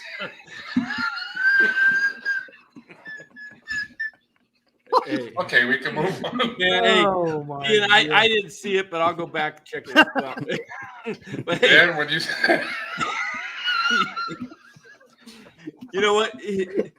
I thought he was a great. I thought he was one of our better guests as far as knowledge of baseball. Oh no, absolutely. Hey, man, it happens. It happened, man. Better him than me. So because I got to show back up right every night. Man. But yeah. No, so what do we think is going to happen to Patrick Bailey? Man,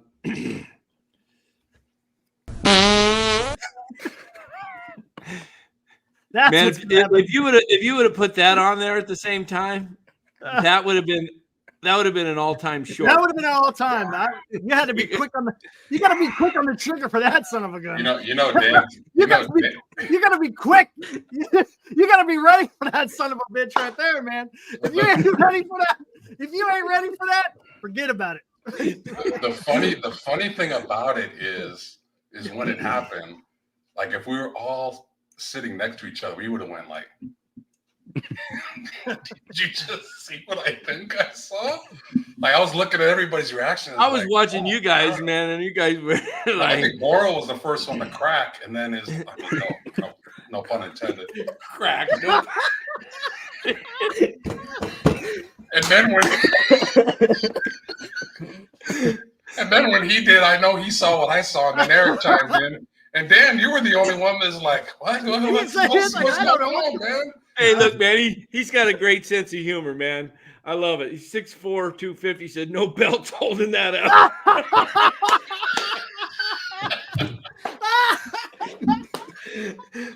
Hey, much love and much respect to you. Much love and respect to you. Hey, man, just own it, right? Just own it. It's all good. There's no ladies here in the group. Hey, wait. I'm gonna make him feel better. Hold on.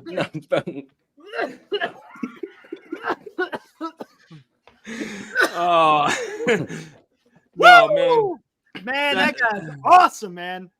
Yeah. That is awesome. Hey, man, you know what? Ryder, man, you are awesome, dude. You are awesome. Woo! It happens, man. It's. Oh man! Honorary member of NorCal. That's right. Absolutely. Yeah. I get it. Stuff. And it was all in jest. It was all in jest. Yeah. No. Yeah. None of all us respect, are. Tyler. All respect. Like I said, man, he had some of the best insight of anybody that's been on this show. Seriously, he came in with he got me thinking about. There really is no. I mean, we want Matos and Ramos, but I don't really know if they do have it. No, I don't think they're superstars. Yeah, but I think what we can all agree on, and it'll play out over the next few months, is they're better than what has been playing, and that's for now. It's a start. Yeah. Okay.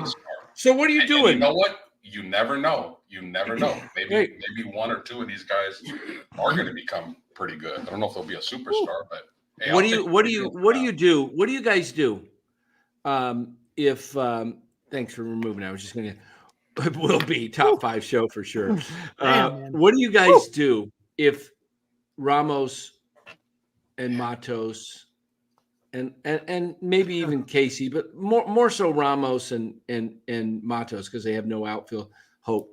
What do you do if they just don't have it and they're not showing signs of being like starters, above average starters.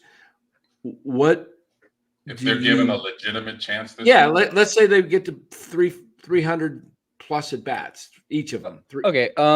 If they play the rest of the year and they're not showing signs of anything, then the first thing you got to do is you got to get rid of Farhan. He's automatic out.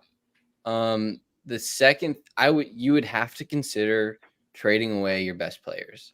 Webb and Duvall and Harrison. Exactly. You would have to consider it because let's be realistic. Bringing in a whole new GM, he's going to bring in some of his scouting department. Everything's going to get shuffled up. You're going to be restarting.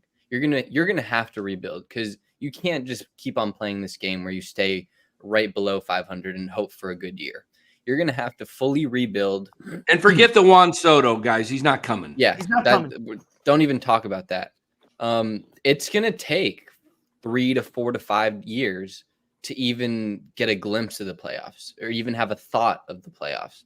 And how you retool your farm system, you would have to think about trading away a Webb, a Doval, I don't know, some of these older guys, or not older guys, or that next generation of players in that rebuild. Well, who's valuable right now? Probably Conforto, right? Wade maybe has Conforto's valuable. Maybe Wade. Wade would be a piece. Wade is interesting though, because plate discipline is not something you lose. That sticks with you. So I think, and he plays first base. It's not a physically taxing position. I could see if Wade continues this stretch of him being able to get on base and having a super high on base percentage, I could see Wade having a good 5 to 6 more pretty solid years because he doesn't hit for much power anyway. His true meaning is to get on base, and that's something that can carry throughout your career. Yeah. I could see that. He's 29, 30, Wade. It's I heard Brian Murphy say move Wade to the outfield and sign Brandon Belt for this year. Belt would be your DH. He would be your left-handed DH. I don't think he played.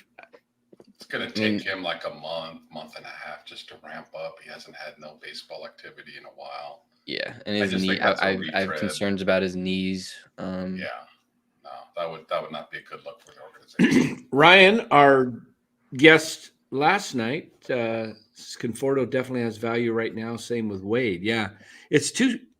Los and I were talking just a few days ago before Conforto got hurt on Twitter. It's like, buy low, sell high. It was a great time to move off, even on Conforto. But Giants don't think that way. Here's how Giants, eternal optimist, Kool-Aid drinking Giants fans think. Trade Conforto now. He's hot. He's like one of the best hitters in baseball. Yeah, trade him. Because you know what? In 3 weeks, he's not going to be so valuable when he goes into, a slump like every player does. You wait till the trade deadline and all of a sudden he doesn't have as much value. But when he's hot and see, the people, you just got to accept the fact. Most people look at the Giants ball club that are baseball savants across the, I listen to a lot of other broadcasts and I listen and I read other people's, what they're talking about nationally.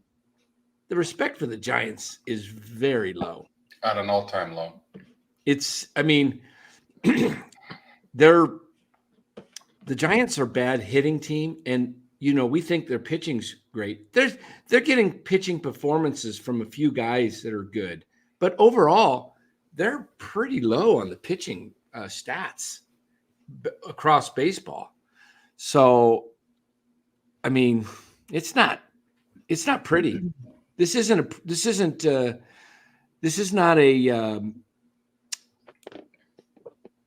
a franchise on the upward swing of things. I think it could be. This is a potentially a 90 to 95 loss team. I really do. Dan, you're in finance and you're in secure money.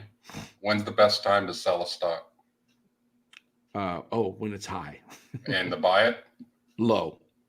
Buy it low when it's cheap. End of story. You have to do the same principle with your team. Yeah, Nick says we're in White Sox territory. I think that's a pretty good analogy because the White Sox were a team that, they look really bad. They're one of the worst teams in baseball, but they had a period a few years ago where they were starting to build, but their guys just really didn't pan out. You remember who was the guy that was supposed to be pretty good with the White Sox and Mercedes? They had Mercedes. They had Luis Robert, Yohan Moncada, Eloy Jimenez. Mercedes was a Giant there for a while. Right. Yeah. And everybody picked on Mercedes like, oh, Giants got him because they thought they were getting this, real talent guy that had the talent. But you know what? It's not easy to make it in the major leagues. As Kruk always says, the easier part's getting to the big leagues. The tough part's sticking. And I don't think it's easy to get there, but I don't think he means it's easy to get there. What he's saying is it's easier to get there than it is to stay there.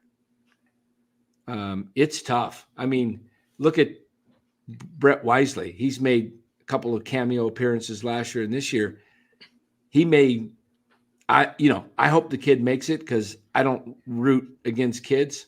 I want to see kids make it.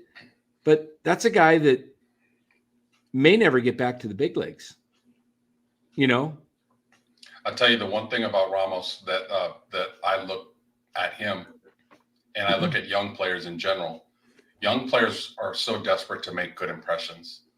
Like they know that if they just take a walk, that's not really making a huge impression on the organization. So more times than not, they swing at bad pitches. The one thing I'm noticing on Ramos in the 10, 12 at-bats he's had up here so far, he's laying off some nasty pitches. He's laying off them sliders that are in the strike zone and then they dive down at his feet.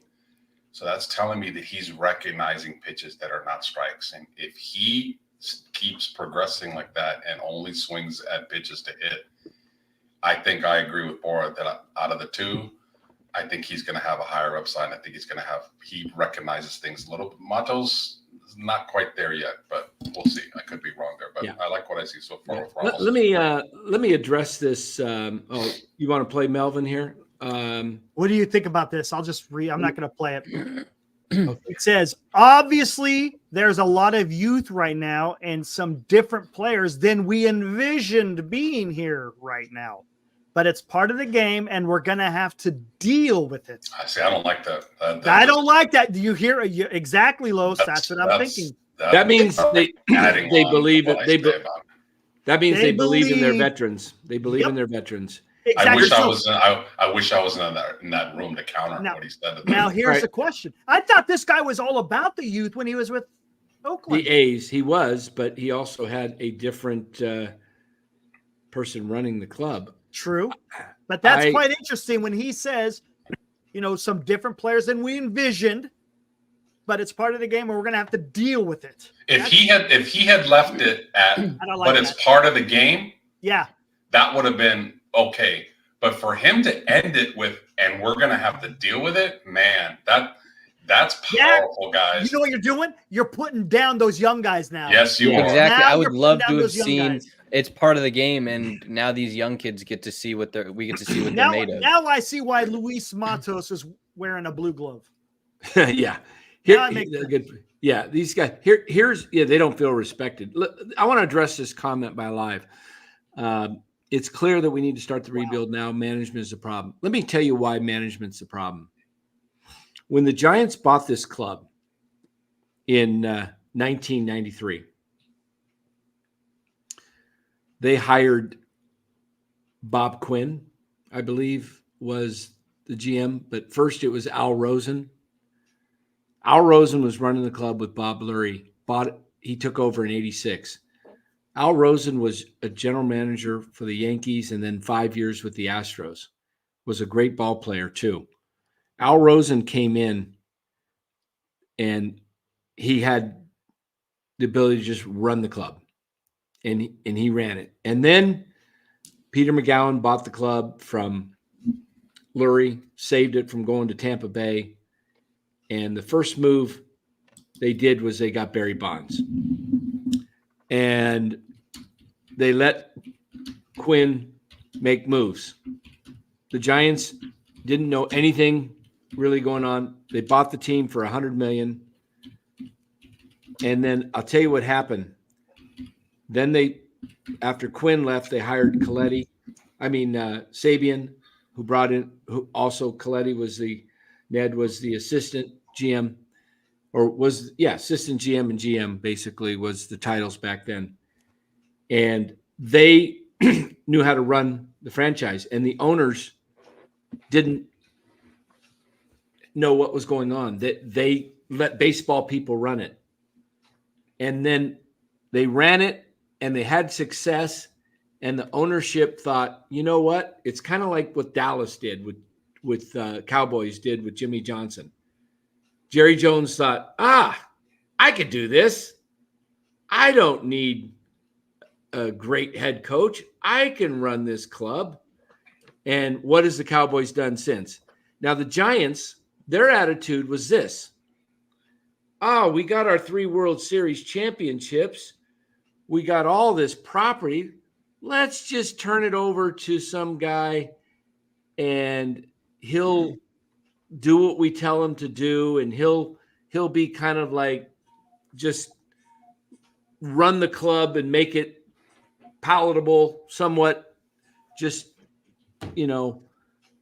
somewhat competitive, but we're going to focus on real estate.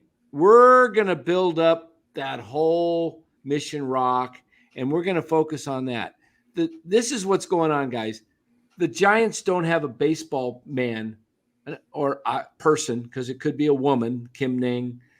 They don't have a baseball intelligent person, a real feel for the game, a real eye for talent running the franchise. And because they don't have somebody, they're lost. The owners have no clue what to do. The only chance the Giants have of saving themselves is if they let Buster Posey somehow call the shots, whether he's doing it from the public eye or behind the scenes and someone else is the public figure. Buster Posey has to step up right now. Buster has to say, what Buster needs to do is say, this has to be a wholesale changes. And if they're not going to listen to him, Buster needs to come out and say, I tried to make changes. I've got too much character to be turned down. They're not listening to me. I'm going to walk away as a partner. I don't know if it's in his nature. Because Posey definitely doesn't like this style of baseball. That's nor does Dusty Baker. Nor does Dusty Baker, Will Clark, Matt Williams. These guys are all Ron now Wotus. Ron Wotus. Nobody's against analytics per se. Analytics have been around since. That's why you pinch hit a lefty when facing a righty 40 years ago, right? Analytics have been around. It's the all-out overemphasis and reliance upon analytics that runs your whole operation. It feeds your lineup every night. It's what causes Yaz to lead off when you got Lamont Wade, who leads the league in on-base percentage, and you bat a guy hitting 200 leadoff. Who's making that decision? Come on. Are you serious? I don't get it. You got Lamont Wade with a 480 on-base percentage. What do you want to do with your leadoff guy? Get on base. God, thank you. Get on base. And he bats him 4th. And Matt Chapman batting 2nd yesterday. Matt Chapman batting 2nd, another 200 hitter. You guys believe me now when I said Farhan's calling Atlanta? Yeah. Said it since week 1. Yeah. Either Farhan's calling Melvin can't be that stupid. or Melvin's just a yes man.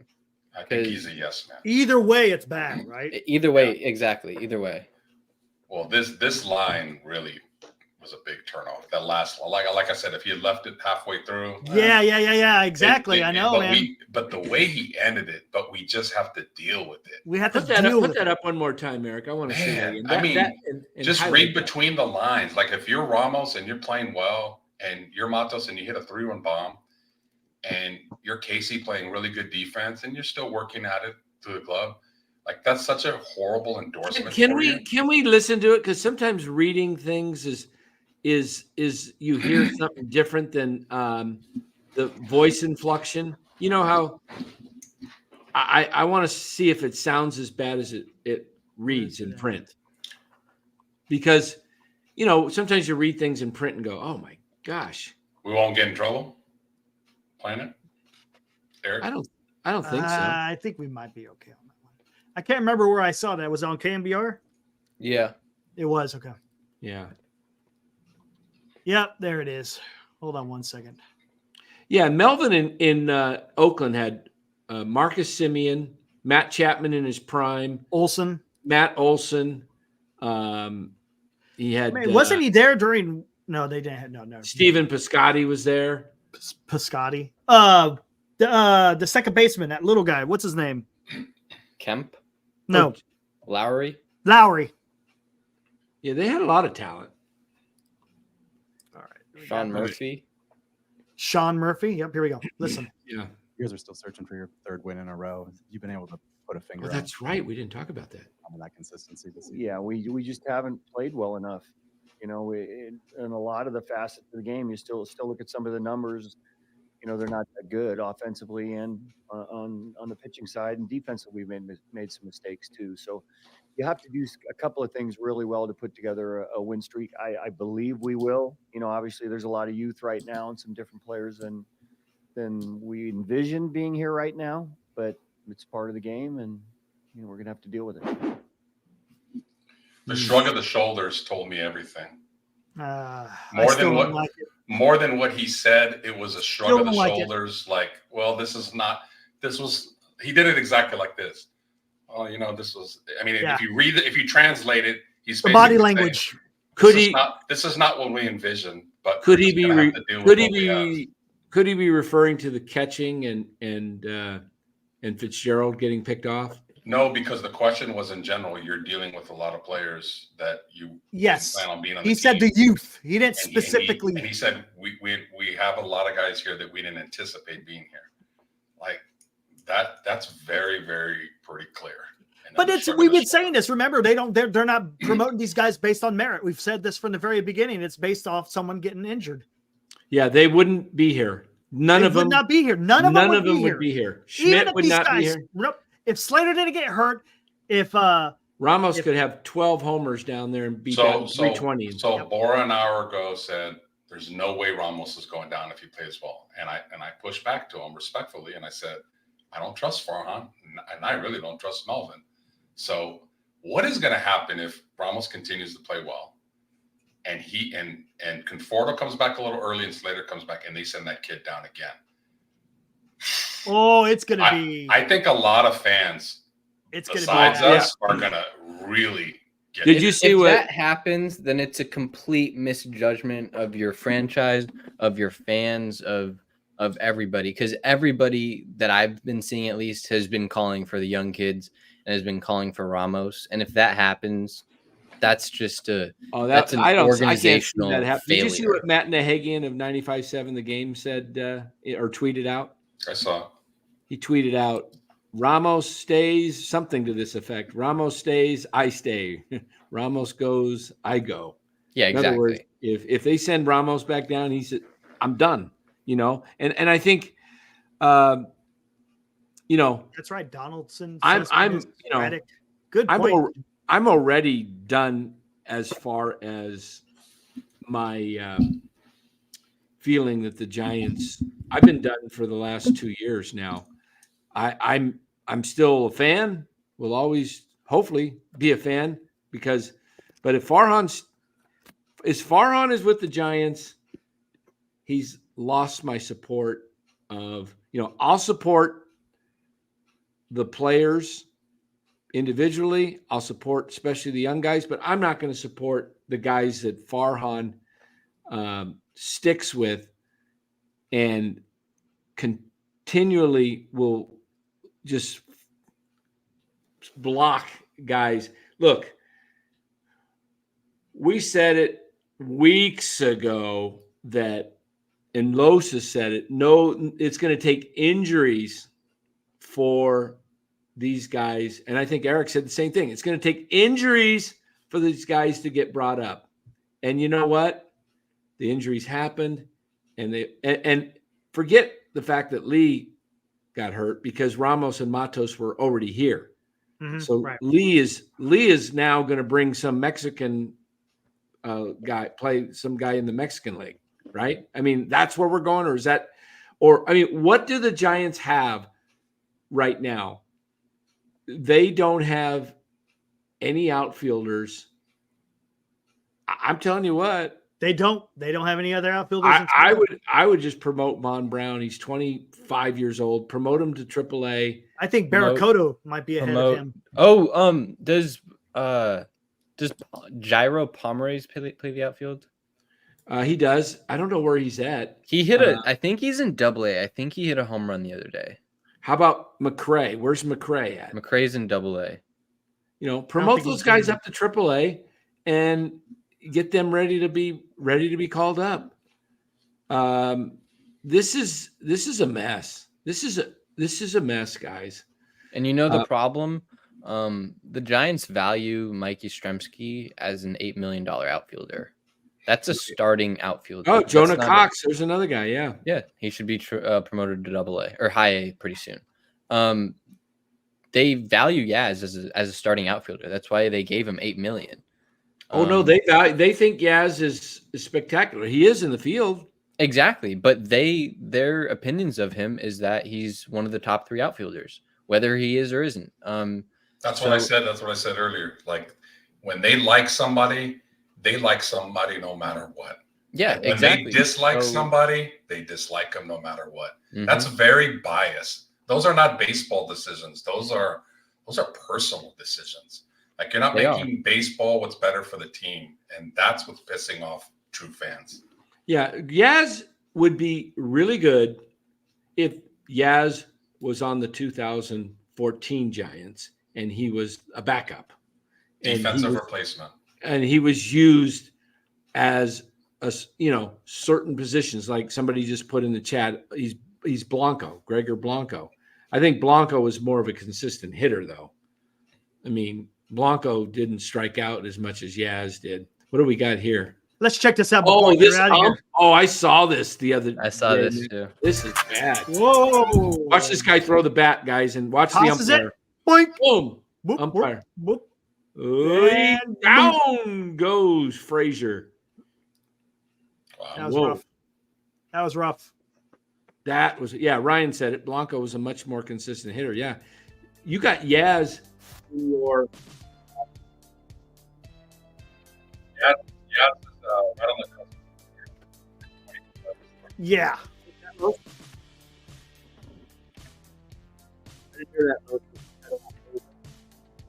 This damn music keeps messing up. What's up? What was that, Los? I was going to say, I hate this music. Yaz is going to be joining his buddy Slater pretty soon in the 100. Oh, he's is he right now? Oh, what's he? 0 for like 50 or something? He might be at 198 right now. No, he's at 200. He walked. 200. He walked. He would have been, had he not walked, he would have been under 200. Yeah. So, guys, another big show. Man, that was pretty big. Yeah. I mean, I'm waiting for your guys' closing puns. I've closed. I'm out. I'm all out, man. I'm all out. I used everyone I could think of. All right, man. Well, don't turn your backs. We'll be back tomorrow.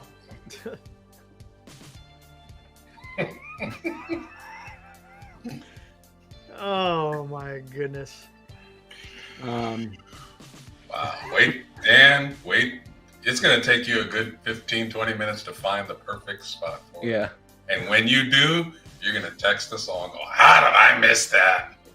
No, I know somebody will do something right when we close this show. He'll go "Bzzz," and he'll play it back. All right, man. So Look at the comments. Is the show at the crack of dawn. crack of dawn, yeah. Joe Schmo, Oh. bottoms up.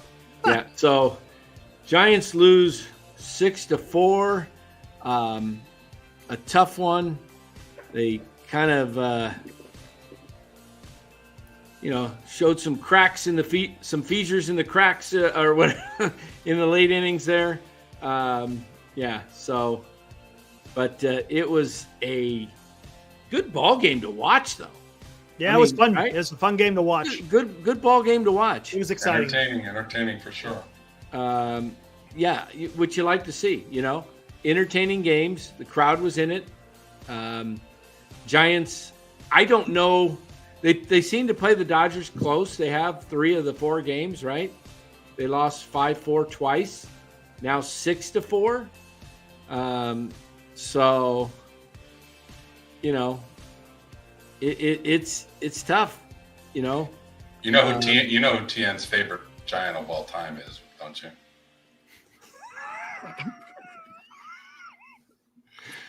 It's got to be the Moon Man. Oh my God. Greg Mitten. And we'll leave it at that. Greg Mitten, man. All Number right. 38. Number All right. 38. Which is a good size for a belt. Oh, man. You know what the Giants need? Good one, Lowe's. Good one. You know what the Giants need? A good case of the runs. That's what they need. A good case of the runs. Any runs. Any runs. Oh, man. Oh, man. Tien, you're a good sport, my friend. You're a good sport. Yeah, maybe maybe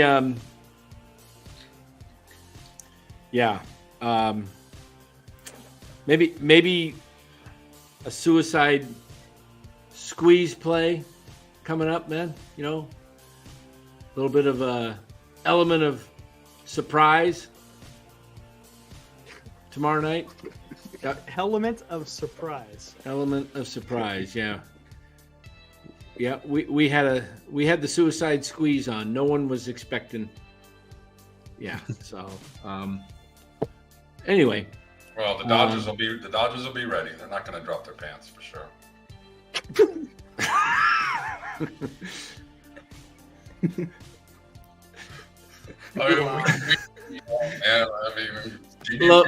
I'll think of more. Lowe's is our stand-up comedian here. Yep. Mark Graves sees some bad moon horizon. Man. Oh man. All right. Well, I don't have any. I need some more time to think of some one-liners. But wow. What do we got tomorrow night? About 10 o'clock again tomorrow, huh? What do we come on tonight? Well, we had to come on a little bit late. Oh, I would say 9:45. Yeah, extra. I think we'll be on by 9:45 tomorrow. You think? I think if the Dodgers if the Dodgers are clobber and win, it could be long. Yeah, I think there's definitely cracks in the armor with this club right now, and I think Win is going to maybe struggle again. Dodgers are a patient team. You saw what they done to Gosman. They'll wait that splitter out. Wait till the ball's up high, and when that ball, you're going to hear the crack of the bat pretty good. A lot of cracks. Dan, are you cracks. Dan, I remember you talking about your yard. Are you going to go visit Moon Valley this week? Yeah, maybe Wynn's going to get that splitter going. Good play, Tyler. Good play. I love it. I got the splitter. Win with the splitter. Win with the splitter. There you go, man. Man, that was great. But That was great. Yeah, man. I think I think the way to get to Stone is tomorrow night is try and split the seam, hit the ball up right up through the right at the middle. Find some cracks in the infield. Well, if the infield plays back, Too much cracks, man. We got to go somewhere else. Everything's a crack. All right. I like the splitter. Well, if the infield plays back, they can drop a few bunts.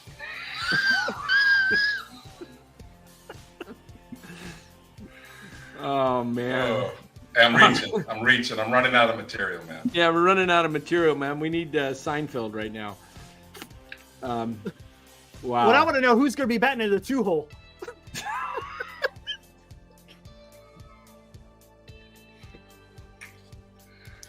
End the show already. 2-hole. Okay.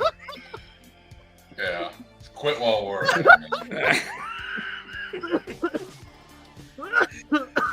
have quit with the Moon Man comment. Oh man, I like the Moon Man. Moon Man was good. Moon Man, yeah. I feel What's up, a Sean? bad moon horizon. What comes? You don't get this action on Larry Krueger. No, there's not much. We're gonna gash Giants pitching tomorrow. Yeah, probably. I'm just glad his last name. Johnny, I'm more concerned about cleanup. I'm just glad his last name didn't start with an A. Oh man, we would have had, TA with some. Oh man. All right. Anyway, man, he's a good sport. Good, yeah, he is. Good dude. Knows his baseball. Can definitely rap with any of us when it comes to ball. Yeah, he was good. No, honestly. I can tell he knows his ball because I think he had one of the better assessments of the Giants than I've heard in a long time, because I think he's right. They're going to have to tear it down. They really are. And this is why I said this is a bunch of crap, because Farhan came in here to revamp the farm. Yeah. And he's failed. And this is year 6. Yeah, he's got to go. I mean, hey, Mad Dog said it. We've said it. Joe Shasky, Bonta Hill, even Willard. I mean, guys are out there saying it. It's wake up, Giants ownership, before it's too late, because there's enough room to get on this bandwagon. Plenty of room. Plenty of room. Yep. All right, guys. We'll be back tomorrow night about 9:45. Keaton Wynn goes against Gavin Stone, and it should be – we'll see. I mean, Giants better hope they can get at least one in this series, because if they lose 3, they're 7 games under 500. Then the best you can leave on a road trip is to be sweep Colorado and still be 4 under. So that's not good. That's not good. So I think I still am, I said it before. I'm going to stick with it. I think it's a 4-5 homestand. Yep. All right, everybody. Any final thoughts from any of you guys? I'm ready to shut it down, good. man. We're going 2 hours and 20 minutes here. Yeah, we definitely do not want Brandon Belt to come back to the team. Well, why not? He might be able to pull the team up by his bootstraps. You never know. All right, guys, we're running out. This team is less enjoyable than my butt. That's great. That is for sure. That's great. All right, guys. We'll see you tomorrow, man.